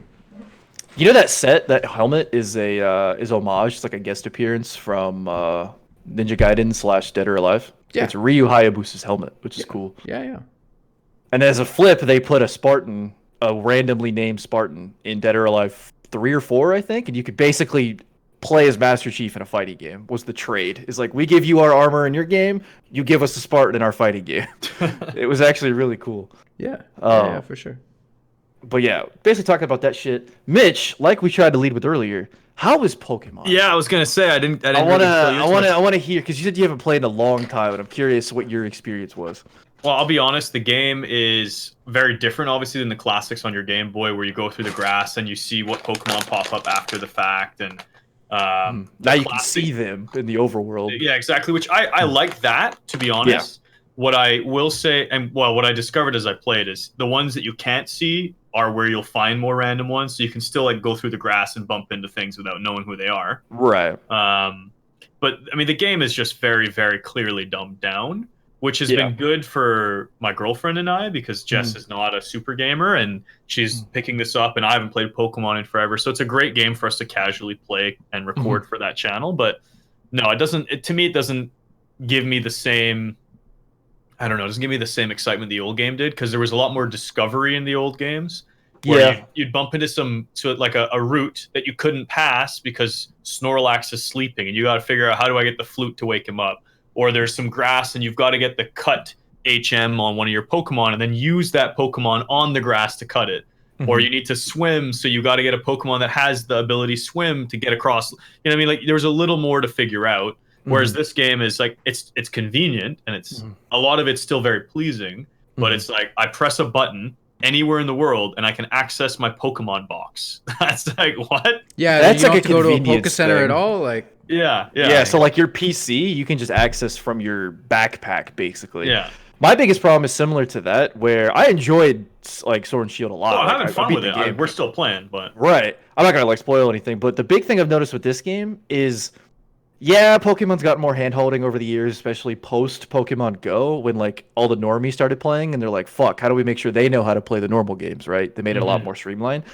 But to your point, like the discoverability and like finding shit out, this game literally is just hallways disguised as routes. Like everything is a straight line, and it's just like it's a straight line, and there's a fucking cutscene like every time you exit a gym, you walk into a town. It's like there's no moment of like you said, like go fucking do it, go look around, go figure shit out.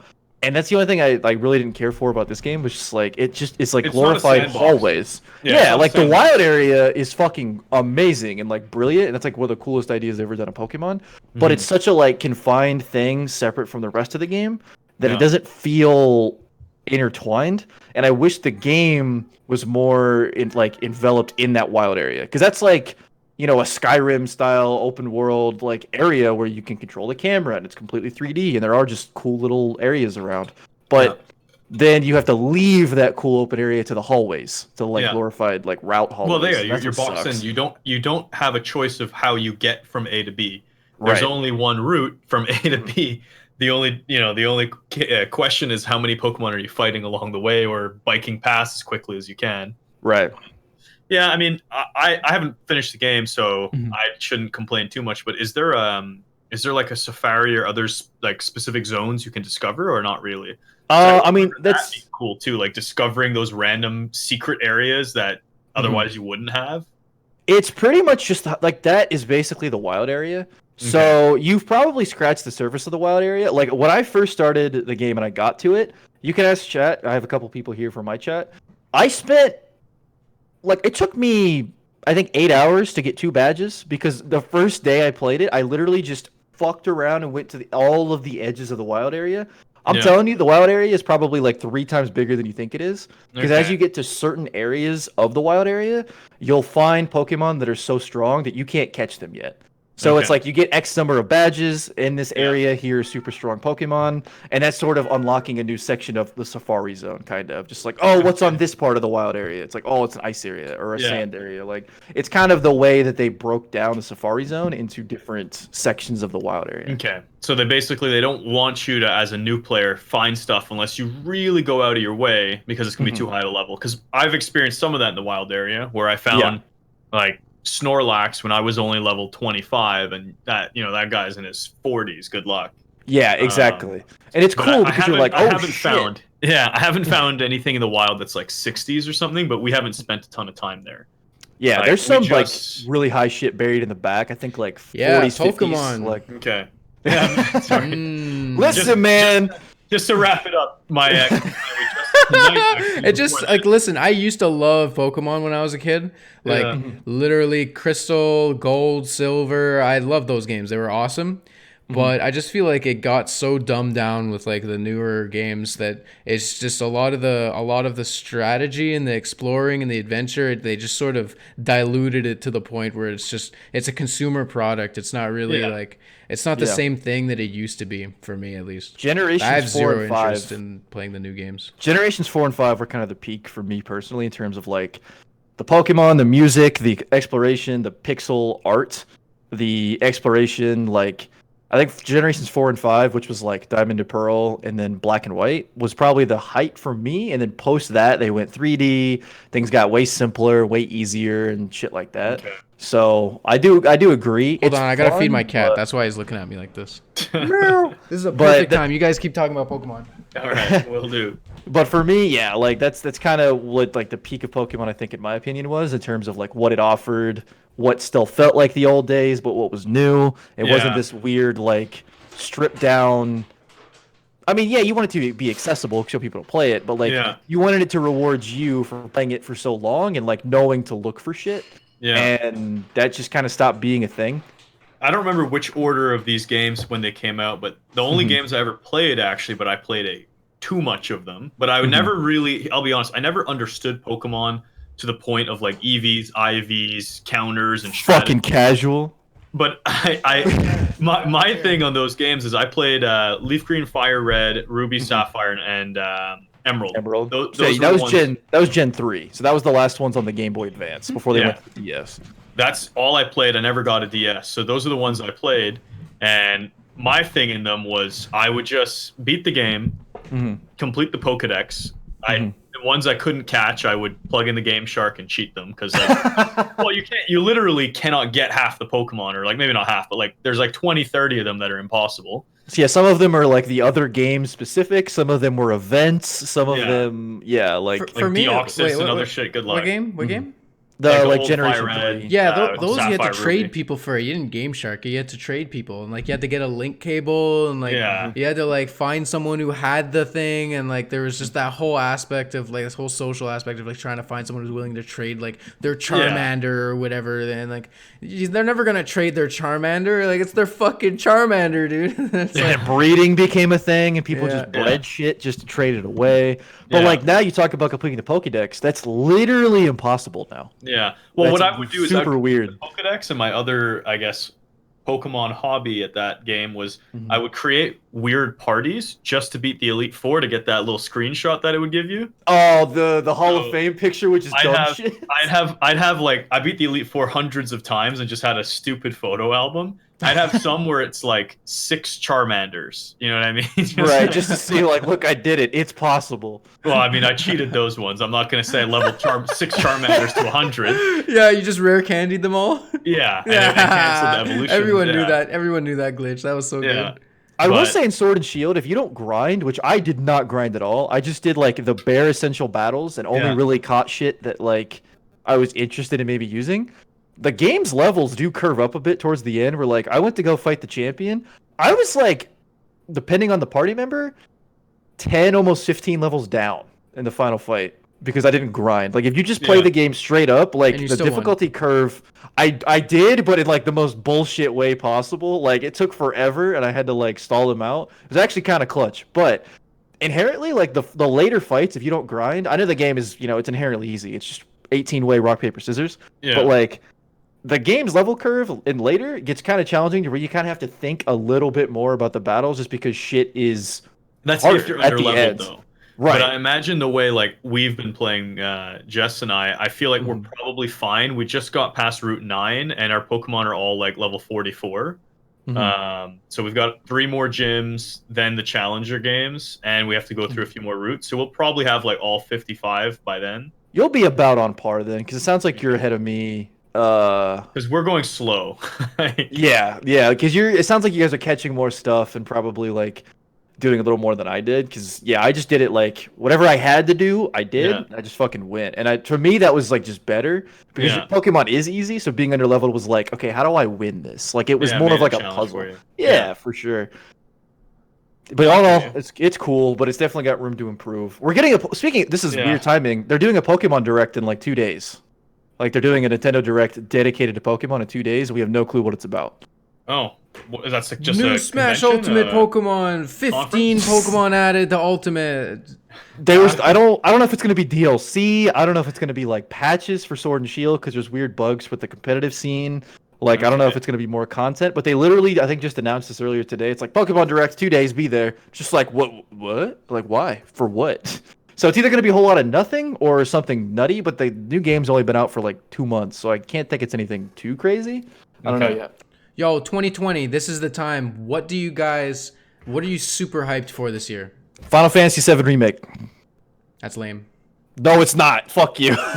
I already had my. They and it's remade like- that game like 80 times, man. Get over No, it. no, It'll no, never no. be the same. No. They made it like slightly higher resolution, so like you could play it on a modern setup and it not be pixelated as shit. But it's still like the same shitty looking game that is aged very poorly. Guy in chat says Half-Life Alex, which I mean Half-Life 3.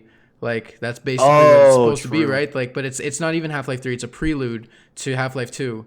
So, How many people think are actually gonna get that game? Because you have Dude, to my buy like fucking a roommate's getting it. He got right. a, But you gotta he got a spend VR like set for $700. Christmas. You gotta spend like $600-700 to $1,000 just to play that game Wait, and have a what? dedicated room in your house.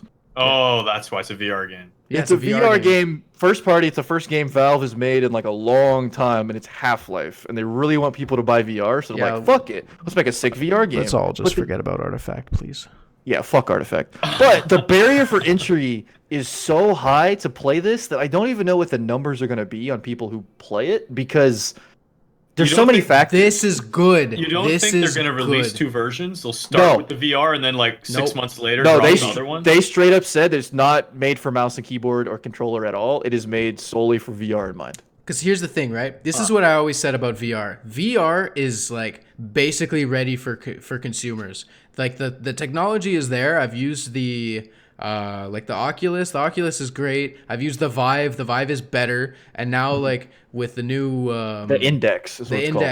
it's probably going to be even better because it's like 120 hertz refresh or whatever. So it's going to be very, very quick to your like responsiveness to your movements. I always said there needed to be a flagship title that's going to ship VR sets. And like, there's no flagship title. There just isn't. There's niche games. Yeah, there's niche games like Beat Saber and that dodgeball game, and like even VR chat. I would say that's like a niche experience. It's not really. It's just people. I want to get it for VR chat, and so people do that.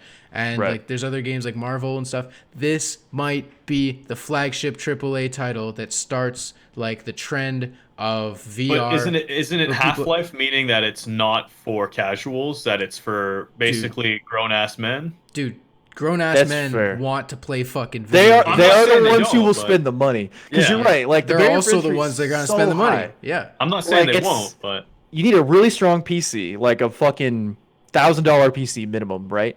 You need a $700 like VR headset. Yeah, you need to find room in your house dedicated for VR where you won't break shit. It's so specific. It's so hard. But everybody has that room. You're standing in that room right now. You can literally just move your chair and you have that room to yourself.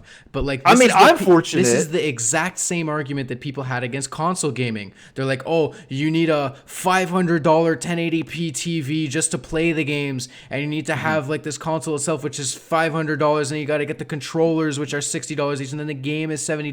It's the same arguments that everyone's always had. It's just there's never been a AAA flagship title that's just gonna ship VR sets, and this might be the start. Built in that's casual for people at home or online against others or anything like that? I don't think it's a single player experience. It's a single. It's going to be fully single player.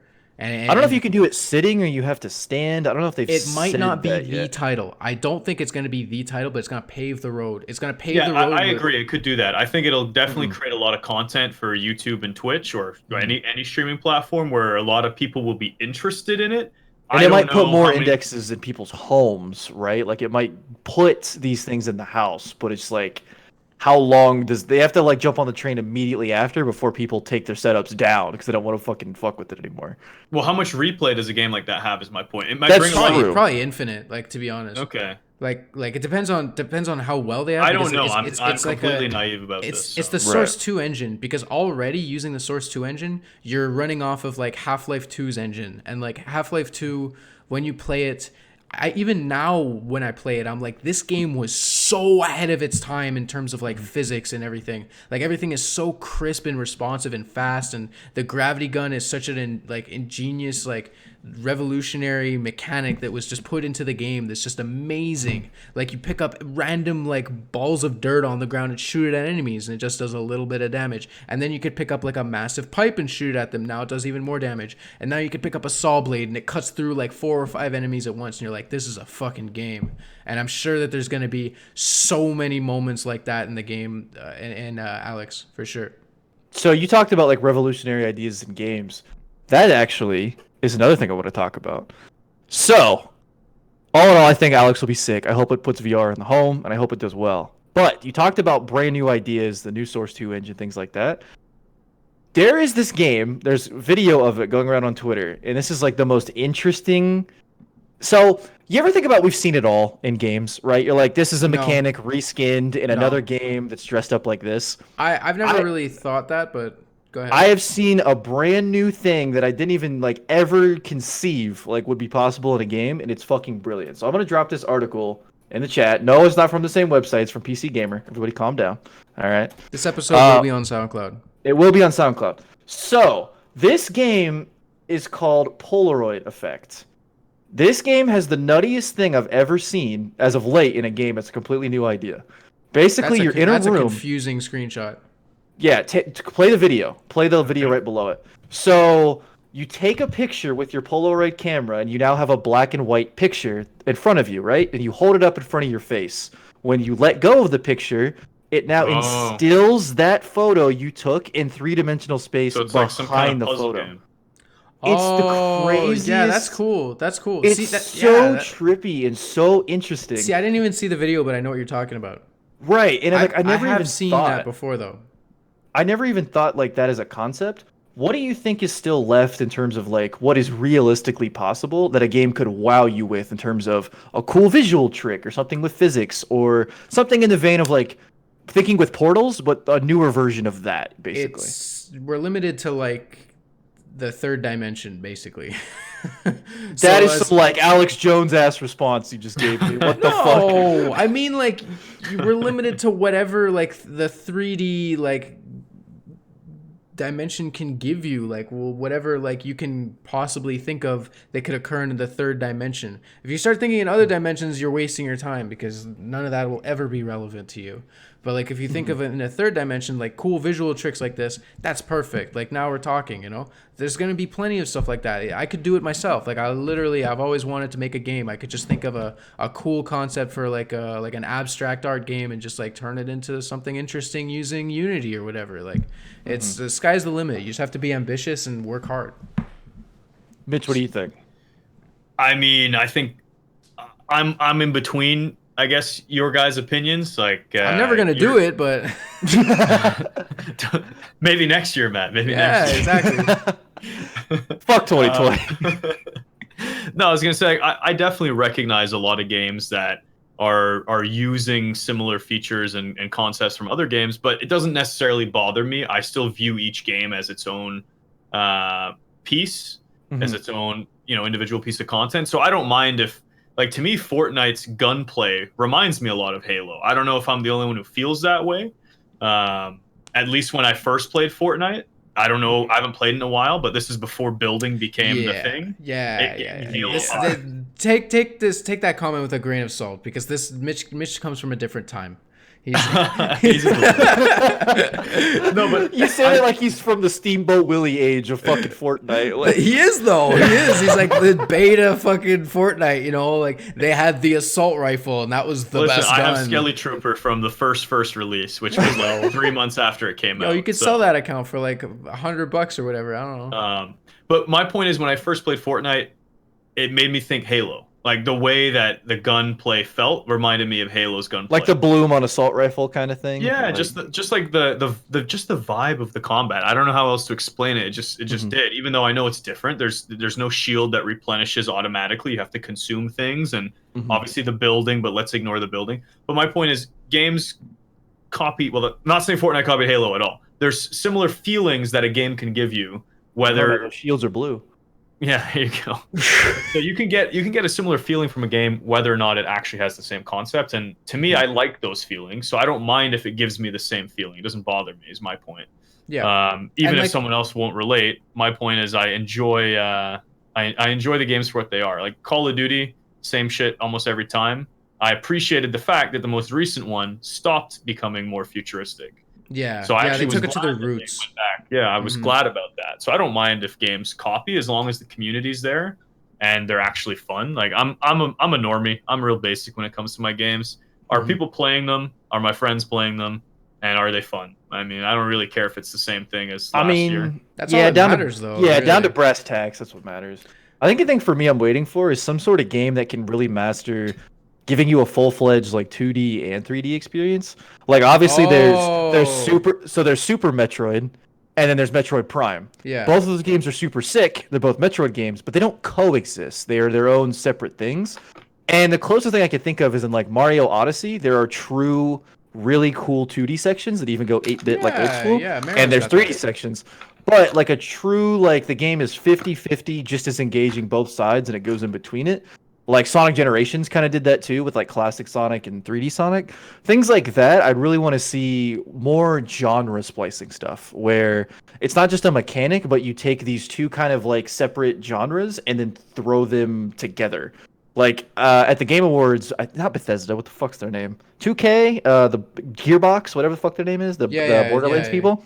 They announced um a looter like hacker, not hacker as in like it's like a hack and slash.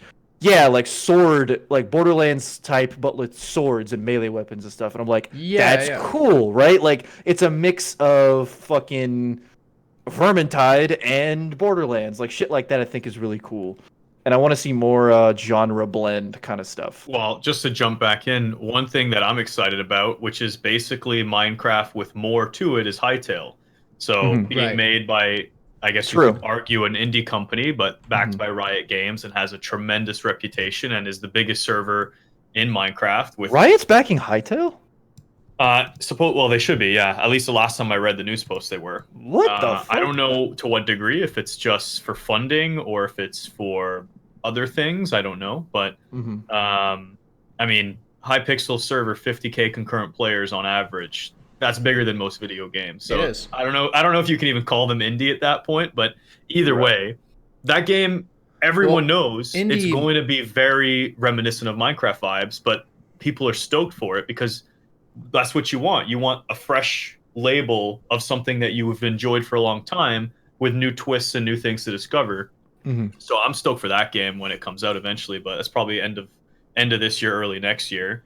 Indie just means independent developer, and like you're right, they're not going to be able to call themselves an indie studio anymore once they start working with Riot Games. But like right now, they're definitely like an independent developer, even though they're widely successful. It's like the same with Mojang. Like they were an indie company, then they got bought by Microsoft. So you're right. I think it all depends on if you self-publish or not. I feel like is my idea of looking at it. Like if you self-publish, you're probably an indie game. But if you not sell out, but if you get a publisher, you now have a partner and you're no longer independent, like everything is in-house, if that makes sense. Speaking of Player Unknown, he also released a game trailer at the Game Awards, and it looked awful.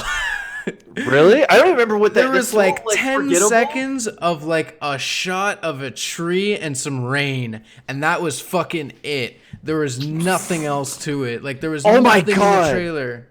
Did you see the fucking? Well, no, but I'm just remembering. Dude, the Game Awards was fucking awful. Now I think about it. No. The Game Awards was sick. I really liked the Game Awards. That was fucking. Dude, there was like a Dungeons and Dragons like game trailer, and all they did was like fake hook up GoPros to the 3D models when they were running. That was awesome. That's so fucking lame. That was so cool, dude. I loved that. That was like, dude. You could tell that they just got a bunch of LARPers with like fucking green suits on, and they just put fucking GoPros to their head and started running at each other. Like that was so cool. I love that live action idea. Like, dude, the cool thing about animation is you don't have to follow the real world rules of camera work. You do whatever you want. Instead, they're like, let's just do GoPros. I like, fucking loved that. Lazy. I loved that. That was so innovative, dude. When they did that, I was like, this is sick. Like because no one ever did that before.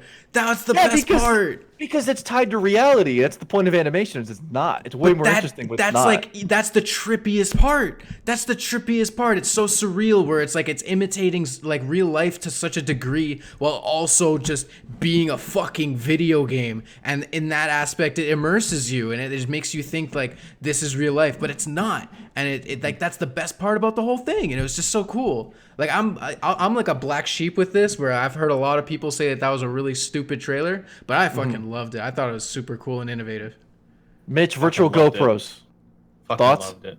You didn't see shit, did you? I have no idea what you guys are talking about. It was at the Game Awards, bro. You fucking stay in the loop. I haven't watched the Game Awards. I'm sorry. Dude, I thought it was hysterical. I fucking loved it. I was like, somebody went out and did this, and like this. They also so showed cool. the new Xbox at the Game Awards, which was kind of crazy. They just kind of dropped that in the middle of it. Nah, whatever. Yeah, everyone knew it was coming. I'm not.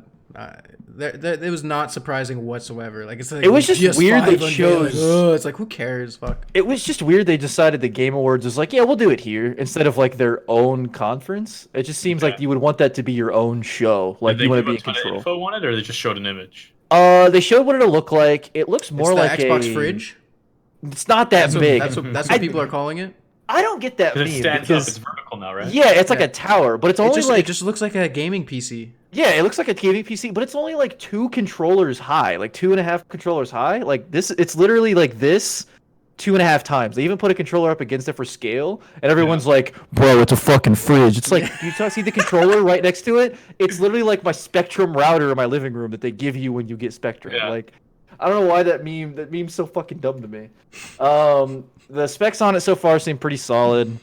It's really compact, which I like. Supposedly they're trying to future-proof it for when 8K becomes a thing. It'll be able to handle it before TVs can. Like 8K, like 4K isn't even consumer level yet. Like I mean, I guess I don't know, man. Yeah, actually, no, 4K is consumer level. Yeah.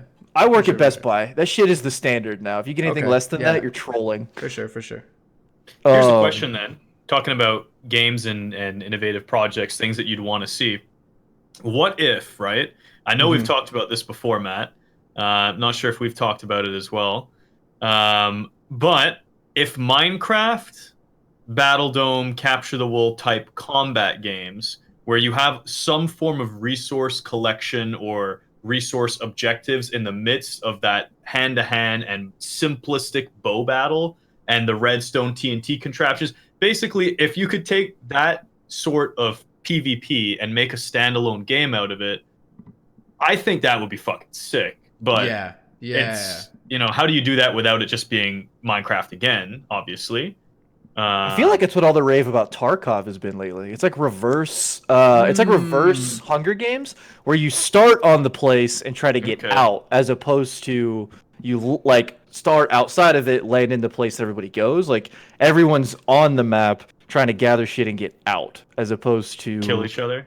Yeah, like it's less about gunfights and more just being sneaky and scared and like more methodical. And there's different ways you can ignore people, you can fuck with people. But I think that's why it's a big. I've never played that game before. About like team conflicts, like where you have whether it be capture their base, but this is the type of PvP action that's going to take place in the process, rather than traditional gunfights and rather than even traditional sword fights, because a lot of sword fight games end up being more hack and slash, where Minecraft actually has a tremendous skill gap to it.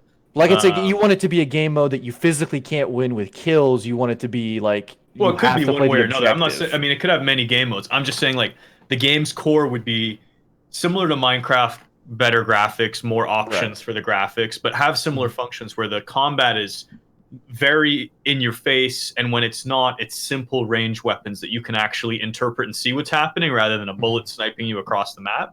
Right. And it's just nice to have an option that's not guns, something that's a bit different. And then, Minecraft has the redstone contraption, so different things you could set up to, influence the map itself.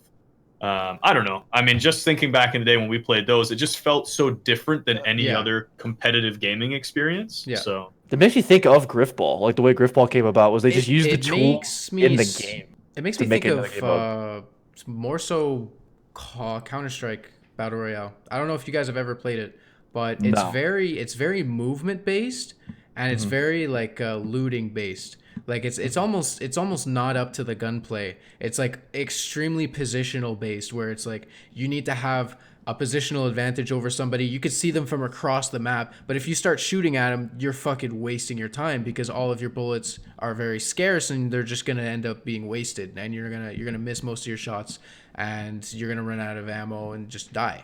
So you need to like sort of like rotate around certain areas, and like the way that like Battle Dome worked was very similar to that, where you see someone and you're like, okay, there's my objective. I need to like find a way to get to them without them seeing me. And then once you are in those, once you engage with them in some manner by either attacking them or them seeing you, you have to be in like a certain like positional advantage to like really hedge your bet in the fight, so that it's like, okay, I've got the high ground. Boom, we're good. Like we're laughing. Like this is gonna be such an easy fight. Just permanent crits all the time. Yeah.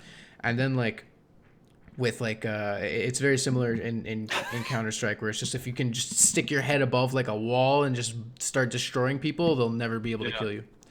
And I mean, Minecraft obviously has all that other very obnoxious knockback stuff with rods and eggs and things. Yeah. But I just meant like back in the heyday before we or other people discovered those irritable knockback strats.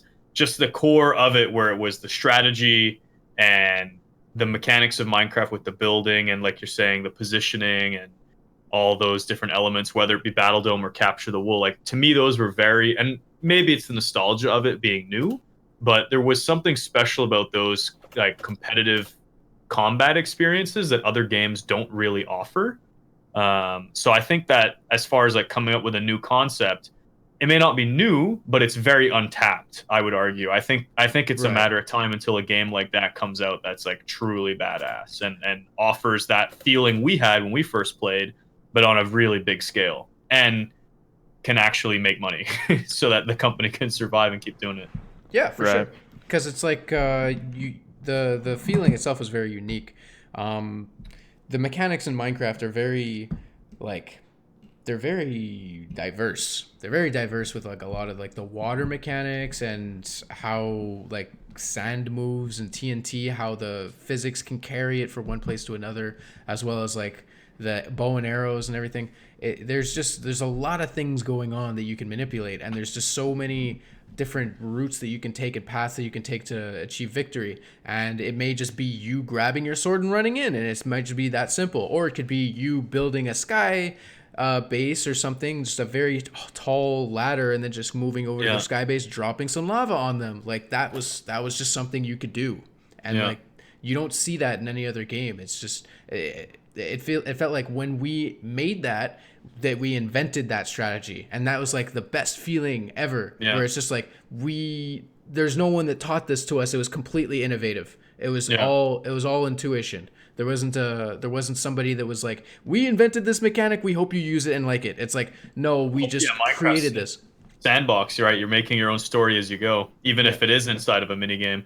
The thing that's a shame though, and I maybe not to kiss so much Hytale ass, but maybe when that game comes out, assuming it gets the popularity that people want, you're fucking stoked for this game. I can tell. It's just because I think it's the dick of Hytale might have been in his mouth for the last. Let me tell you, many months. I'm happy to gargle. No, what's supposed to be special about the game is it's what everyone who likes Minecraft servers and has either played or worked on them, even 5 years ago or today, it's what they want. It would create the opportunity for a Battle Dome environment to actually make money and survive. Doesn't have to make a ton, but on vanilla Minecraft, you can't run a server. The server costs are going to kill you, so that you're going to lose thousands of dollars a month. Whereas, like, on a game where you have the ability to input new items, input new skins, like make the game actually cool. Whereas Minecraft, you're really stuck with what you have, right? You can't rely on people downloading mods and all that. It's, so the way Hytale is supposed to work is if you join a server, it gives you everything you need from the server's end. So you can create your own monsters, create your own items, create your own weapons, create your own blocks, create your own textures, create everything. So like the game can be whatever you wanted it to be for that space. So anyways, it's like a new engine. It's like a brand new engine for developers. Exactly. Which means that maybe there will be some mega games, because if I think about Minecraft versus something like Roblox, Minecraft's biggest server has 50,000 concurrent players, Hypixel. Roblox's biggest games have 200,000 concurrent players. Now, Roblox overall is a much smaller game than Minecraft, but they're big games that pop because maybe different community style, or maybe it's because the games have the ability to be so unique because they can actually create what's in the game for the viewers to play. I've never played Roblox before. I have no idea how their matchmaking system works. I don't know how they streamline you into these servers, so I can't really when you're joining, it gives you all the assets. So basically, as a developer, you can give the player whatever you want them to have. That's the same with Minecraft. No, because with Minecraft, you're limited to what Minecraft's textures and things are, unless the player on their own goes and installs a mod. So if you take the time to install a mod and figure it out, then sure. But on Roblox, you can be brain dead and join a server and it will still work. So that's the difference. Yeah, but like you can even get like texture packs and mods for like servers that automatically download. Like, isn't that like very similar? It's probably not to the extent. Similar? Try the exact same. Come on, bro. What are you doing? So there you go. It's all good. Oh, you see chat? Yeah. I mean, take it over from here. No, it's fine. I'm too always tired. interested- I can't comprehend this. Oh, I just said hi, chat. I don't know what Minecraft. How's life? Sup? I'm one of you. Oh, rip. Point is, I'm excited for it, and you guys were talking about revolutionary games, and that could be the game that enables a large new community to have great experiences that we had, but on a bigger scale. That is actually fun for us again as well. So, Yeah. No, it genuinely does sound sick. I just wish I had more of a like innate give me a better Minecraft factor in me. Like obviously you guys have played so much well, Minecraft. You're like, did you ever play play at a battle dome with us? No, Yeah, he I was out. He was out I a knew, but I long wasn't time sure if before maybe we. randomly along the way you got in one. I I had a fucking HP Pavilion PC with nothing, like it was a family computer. Yeah. I couldn't do the PC stuff. Never 'cause my played a computer game of sucked. Minecraft in his life. I haven't played Minecraft since Yo. Hunger wasn't in the game. Wowzers! So you're was a like- real OG. That's like boomer Minecraft bullshit, like on the 360. Like Just go play Back in the Minecraft, day. man. Go play it right now. just go it go right build now. a house, Just go play it fucking right now. break some sand. Yeah, go get some glass. I watched a lot of I watched you guys. I watched a lot of the like Achievement Hunter, like make your own games, similar to you guys thing, like where they would just make their own games and like events in Minecraft, which was always fun. Anything that wasn't inherently just building and playing house was way more interesting to me in Minecraft and way cooler to watch. So yeah, I think that was my problem. It's just like all my friends wanted to build a house, and I was like, "Can we go kill the Ender Dragon?" It's like, "No, but my crops." It's like, "Okay, I don't give a fuck about your farm. Can we go do a thing to like get the credits and like aim for an objective?" Check out this house though. It's like, all right, I don't give a shit. Like games, I just can't do it. Like I need a goal. That was my biggest problem. Was just like that was Yeah, what I liked about you guys, and I liked about like Rooster Teeth's like Achievement Hunter series and stuff they did was like they made their own goals and their own Yeah, games, you really have and like to. that made it so much more interesting. Yeah. Yeah, absolutely. And like, I don't know. Another game I'm looking forward to is Cyberpunk, just because like that looks like they're really pushing the boundaries with like a lot of like the social stigmas, which I'm super looking forward to that because I think it's gonna be super progressive, which we'll see. Yeah, like you don't even pick a gender in that game. You literally Dude. just pick a body type, and Yeah. that's it. You don't call yourself male or female, which is kind of crazy. Yeah, there's a poster in that game. literally, there's a poster Okay. in that game. It's like female model, you know, big boobs and What's everything. it called? And then- Cyberpunk, you said? Yeah, Cyberpunk. Are you 2077. trolling? Mitch, no way. Bro, I don't look at video games. I really have no You don't know clue. Cyberpunk You thought I 2077? was living No. under a rock. Y'all are fucking actually like teetering on boomer. This is crazy. Yeah. But like it's like crazy. Like the poster is basically this woman with like these big boobs, and then you could see like a bulge. Like you Right. could just see a bulge. It's supposed to be very where- like Yeah, anybody so- because it's in the future and you augment your body, and that's Yeah. like the current version of augmenting your body. So Exactly. Yeah. And it's super weird because like already there's like a generation of people who are like gender fluid and have all of these like identities that they basically like associate with, and it's just interesting, man. I think it's Well, gonna let's be really be honest, right? If you could change your parts on the fly and go back after, I mean, why not? Just for fun. That's it, right? Just to fucking Like, see. Just fucking give me a pair, exactly. right? But Mitch, Just it's real quick. basically- Just morbid curiosity, just like It's like it's made from the people who made Witcher 3, which won like a bajillion games of the year when it came out. It's Okay. first person. It's basically like single player, like GTA size city map, first person Okay. with skill trees and completely different ways you can play with like a really engaging story. You Yeah. can do whatever the fuck you want. It's been in development for a long time, and it's being like pre-hyped to be like game of the year already. It has- Really? Okay. Yeah. Has it has anyone played it yet? Like anyone played a people, demo or anything? yeah, people have played it at like trade shows and E3 and stuff like that. People say it's legit. The character creator is awesome. The combat's sick. The different like pathing options you get aren't so like binary like in other games. Like the different type of character you are will really make different characters and how you can play different missions. Okay. Keanu Reeves is in it. Like legitimately Keanu Reeves. Like Like the story is the like person, you get like- a chip. what was that? What was that game where it was the dude from Walking Dead who was the main character? Norman Reedus, and that would be Death Stranding. That Yeah, just came out. Death Stranding. It's like that on that level where Like, actually it's I don't just think it's like that. him. I don't think it's that level, but like he's like a secondary character.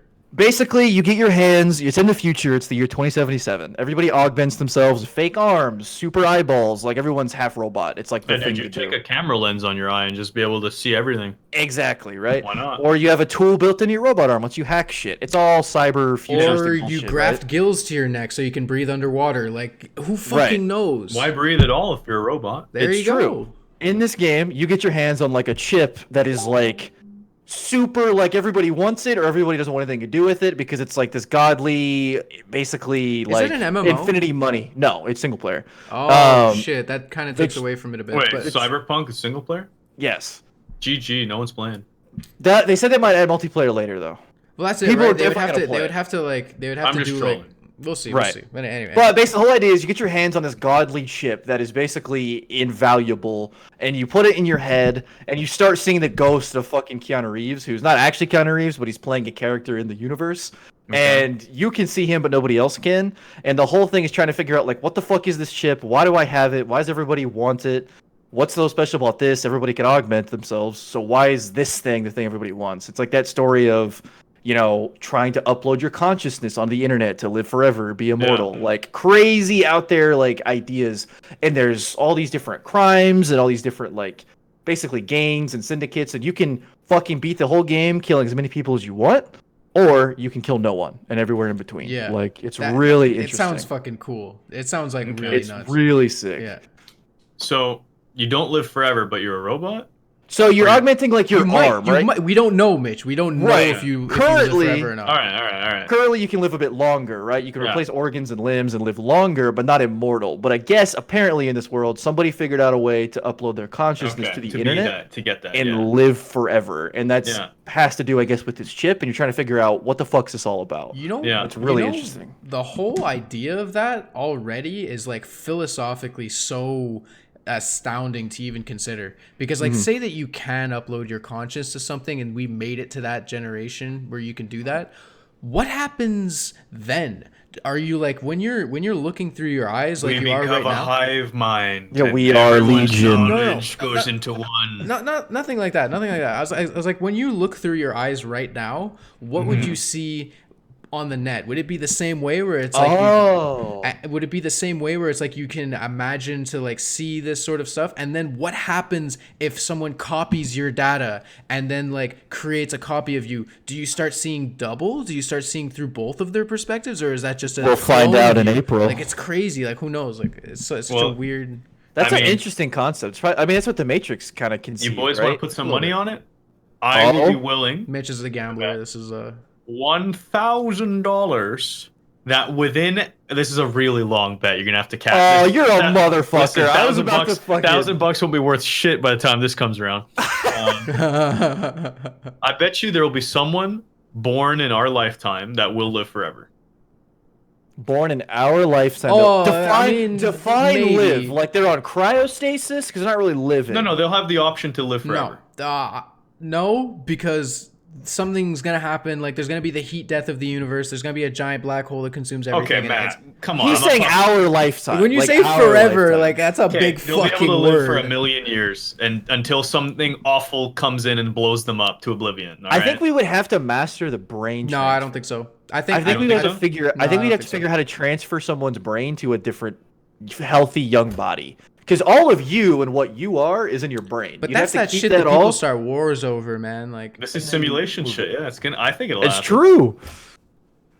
And I'm China's just doing it saying. right now, big China right now with their re-education Yeah. camps. They're on it right now. well, Big China. They're Wait, already what? doing. They're already doing like a genetic We probably should experimentation on talk people. about. I don't know if I'll get you guys. Oh man, yikes! Are we allowed to? Wait, how does that work? I don't know how the China laws work. Of like, obviously, I'm not trying to shit on China, but free speech rules are. You guys are Right. really scared of China. That's nuts. No, I'm not. I'm scared. I'm not of Twitch. scared of China. I just don't know this weird like do and don't and No, what's because frowned when I upon say and what's not. re-education camps, I'm saying it's a concentration. Oh yeah, no, the Ah. Uyghur.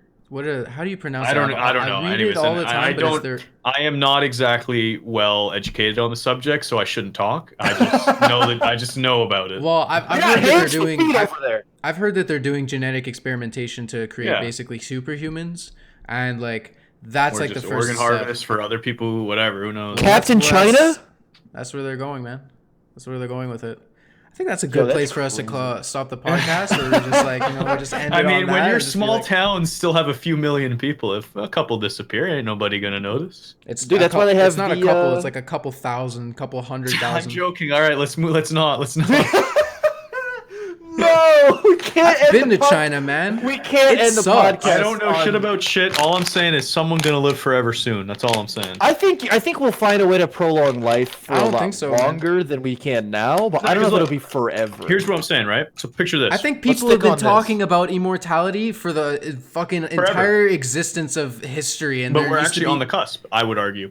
So look. Oh, let me Let's say hear this. it. No. Get your tinfoil hats, So- boys and girls. Get it out. Get ready. All I'm gonna say is I think there will be medical, bionic, whatever techniques within our lifetimes that we will use when we're elderly. It's not going to extend our life forever, but let's say it's options that if you have Alzheimer's or some kind of like brain issue, which is the most challenging right now, but they're actually making some discoveries on it in the last few years.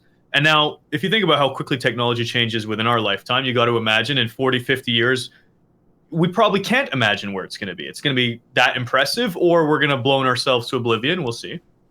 But either way, there'll be something there that prolongs our life. So instead of you living to 82 years old, the average age will be 102. And the people who live a long time will live to 130. But then think about those extra 20, those extra 30 years that you now squeezed. What new discoveries are going to happen in that time frame? So now you have a chance to maybe there's another new discovery. And if you're healthy enough, maybe you can take advantage of that, so on and so forth. And then maybe you live for 300 years. I don't know. And then maybe some kid lives for 1,000,000 years. I don't know. I'm just saying. It all Well, that's basically comes back to the singularity. If you really think about it, if you want to like go into the research and like the Plus, theory we're in a crafting simulation. of Ladies it and all- gentlemen, welcome Alex Jones back to the podcast. Okay, listen, the singularity is basically just the event where people merge their consciousness with machinery. Yeah, technology. That's it. Yeah, that's like And a big gonna thing in Cyberpunk. People Yeah. are predicting that's going to happen in 2045. Around then. That which- is oddly specific. What the fuck? Yeah, because you could just gauge the rate of technology the way that it's been accelerating, and once it hits I think to a I certain told you point- that. So I hope that years I is learned that in accurate. fucking Sage, bro. Oh, yeah, it's a real thing. Okay, because I Yeah. just started throwing around the 2045 because Devin told me that, and he probably read it on like some random news article. I don't know. No. I We love how learned much that- we offense learned that you in, took. That in he Sage. even thought that he taught you that. You're like, no. I learned it here. No, Don't but I you was dare just making think. sure. I was making sure I wasn't spreading misinformation. So. Well, this is the thing, right? Like we have to get past the whole, what's it called? Medicine almost is a there. business thing, because like right now that's what's not going. gonna happen. Well, no, but it should, because It should, but it the won't. advances in medicine aren't like being announced as much as they should. People should be like knowledgeable about all the things that are being cured, all the diseases and stuff like that. Because like I'm not ever like worried about that sort of stuff. I think that if it happens, it happens. I'm very much a believer of that. There's one guarantee in life. One. That's it. You die. That's it. That's it. So the second you get over that, you don't even have to worry about anything. It's just But do you die, Matt? Or Then do like, you- why do old white dudes or- just or chase do you money crack- until they fucking die?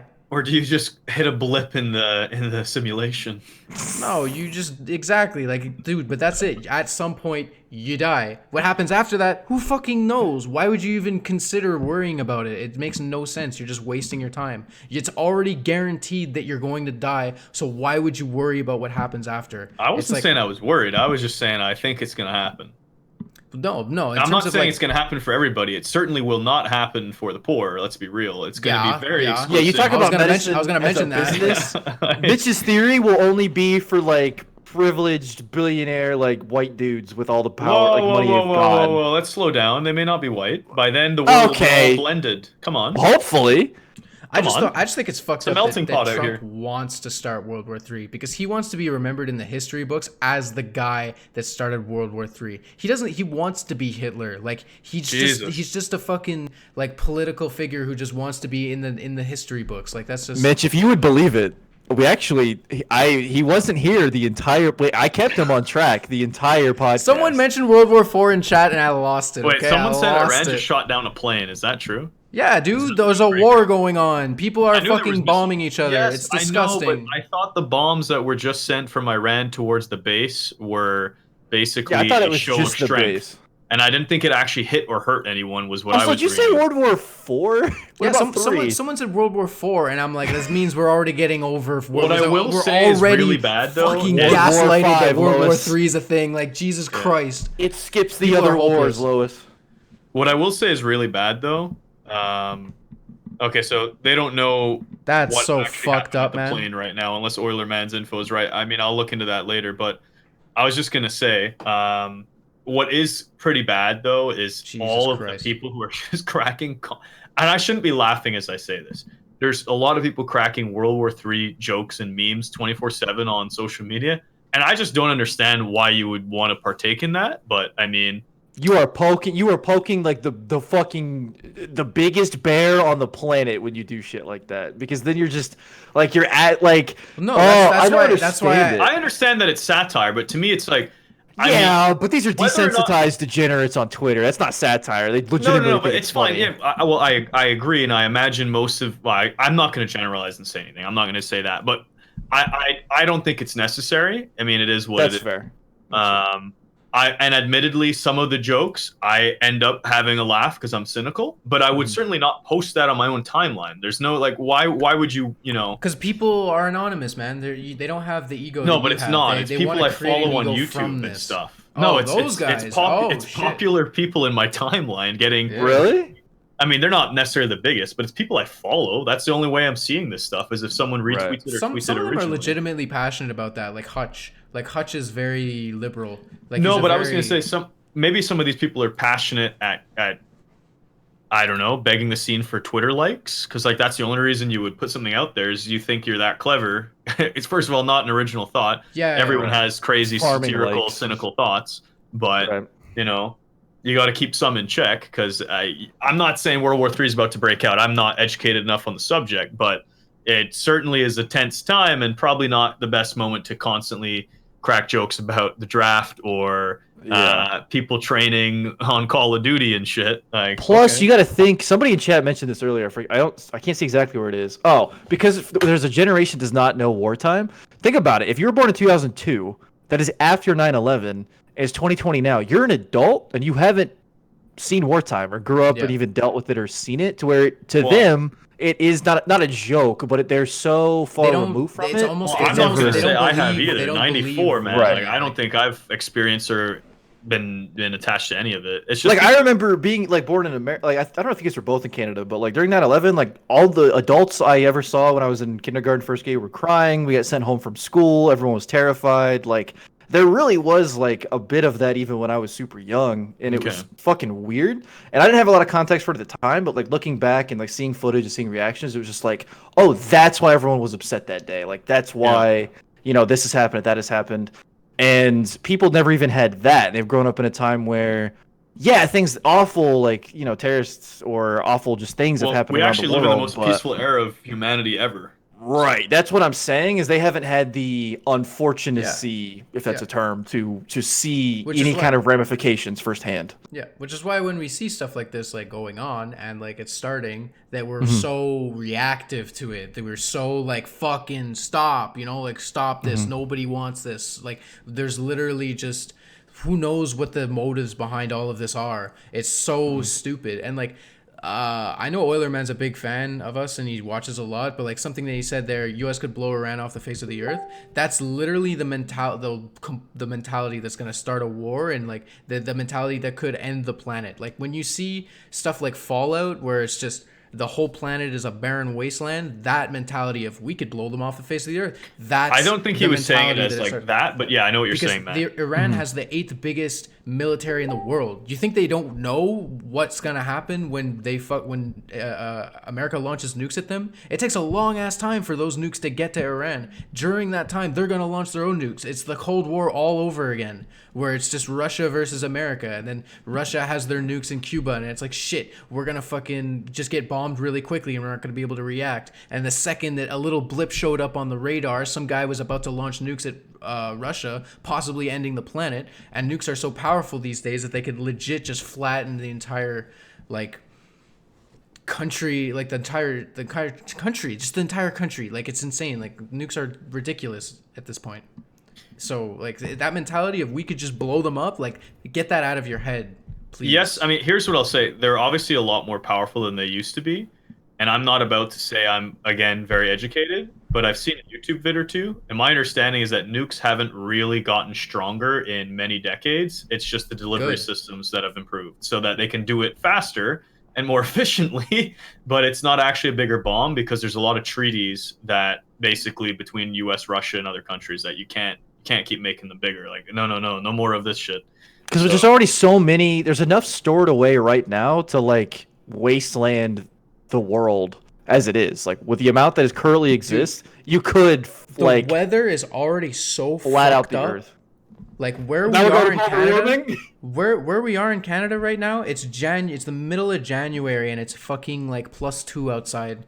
That makes no sense. That's a real warm January. That is unprecedented. Ironically, though, in like real temperature. Like November was the coldest in a long time. Freedom units? I don't know, man. Freedom units. I don't know what that is in freedom units. C2F. But the rest of the world knows 2 that degrees, 2 degrees it's like 36 degrees. Yeah, 36, 35 and a half. Yeah. Oh, look at me. But Matt, November was the coldest November in a long time. That's it. And now look at this. I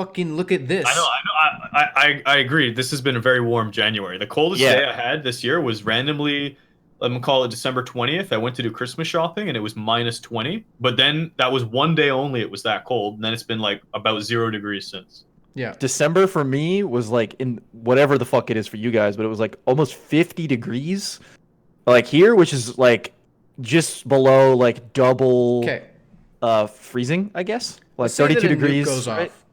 Let's say that a nuke goes off on on planet Earth somewhere. The fallout that creates is gonna stick around forever, like for a long ass time, and wherever that is, the wind is gonna carry that fallout somewhere else, and now that place is fucked. So wherever Iran is, whatever surrounding Iran is gonna be equally as fucked if they get nuked. Yeah, but Matt, you didn't know they've made clean nukes now. It's like clean coal. Like hydrogen bombs, you mean?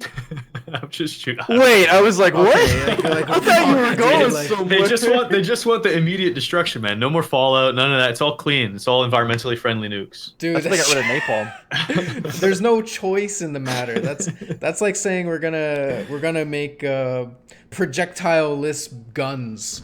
Like, what the fuck? Like, let's switch it away from war. I know you want to end the podcast here, but some people are making, some comments about Australia, which is true. We started the podcast on that, actually. Yeah, we started with Australia. So because he wanted to mention the porn star who made $1 million.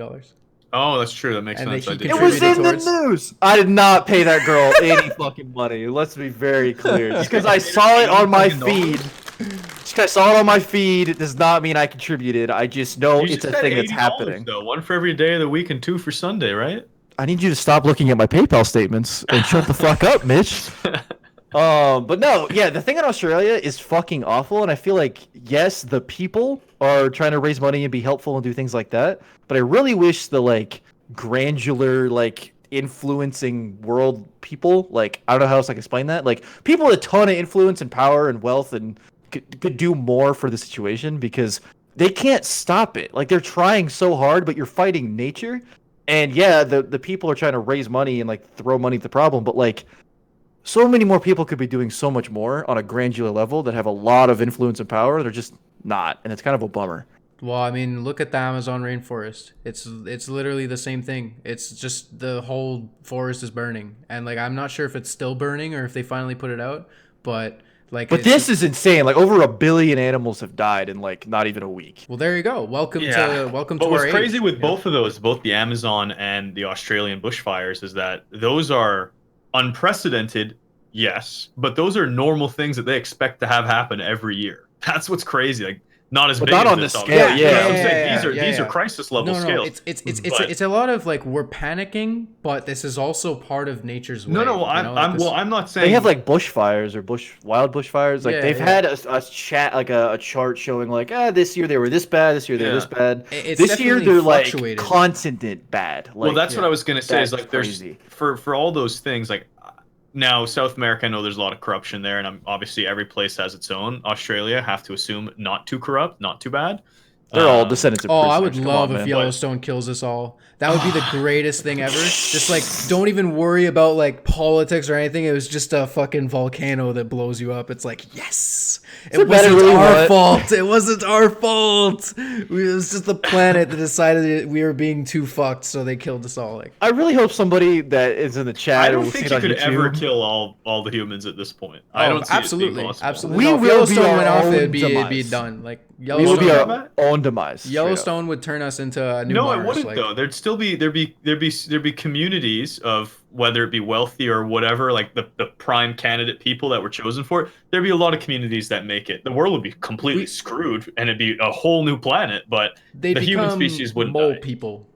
You'd have to live underground to Mole survive. people. The surface Mole would become people. uninhabitable. We're mole people now, D. Yeah, but I mean, I was just gonna say before the chat thinks I'm saying that these problems are not a big deal. The Amazon and the Australia one, I'm saying they are a very big deal, but I was saying, to the point of like the response not being there.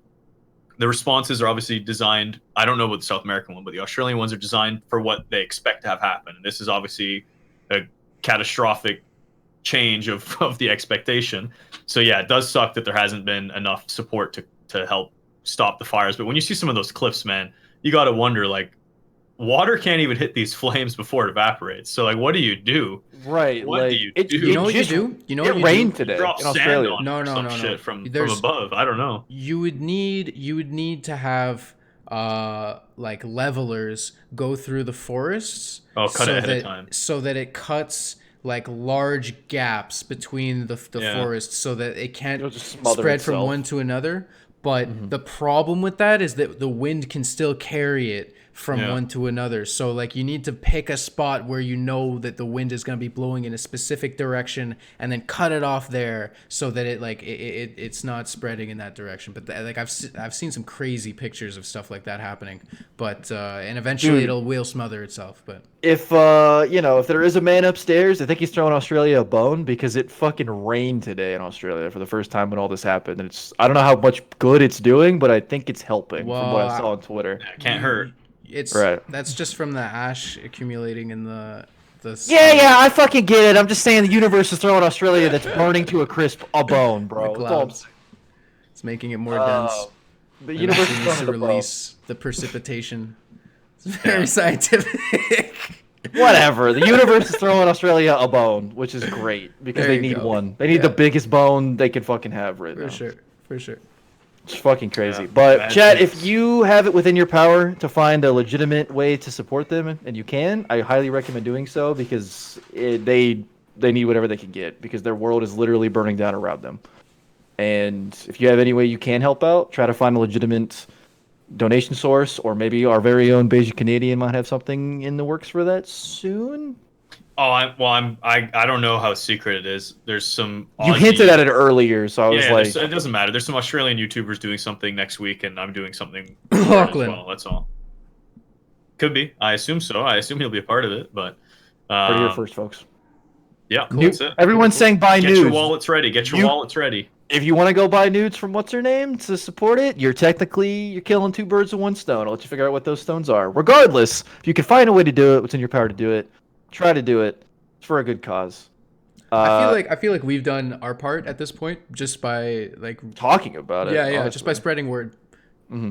And if Keeping they, the they get one conversation. donation because of that, it's like already like we made a. The more it becomes a household name and a more household like thing that everyone knows about, I think the more like it harder it'll be to ignore, and the more people step up, which is good. Lachlan selling nudes? Oh, I yo, love you gotta get on comment. that. You gotta get on that chat. premium Thanks, chat. Snapchat. That was funny.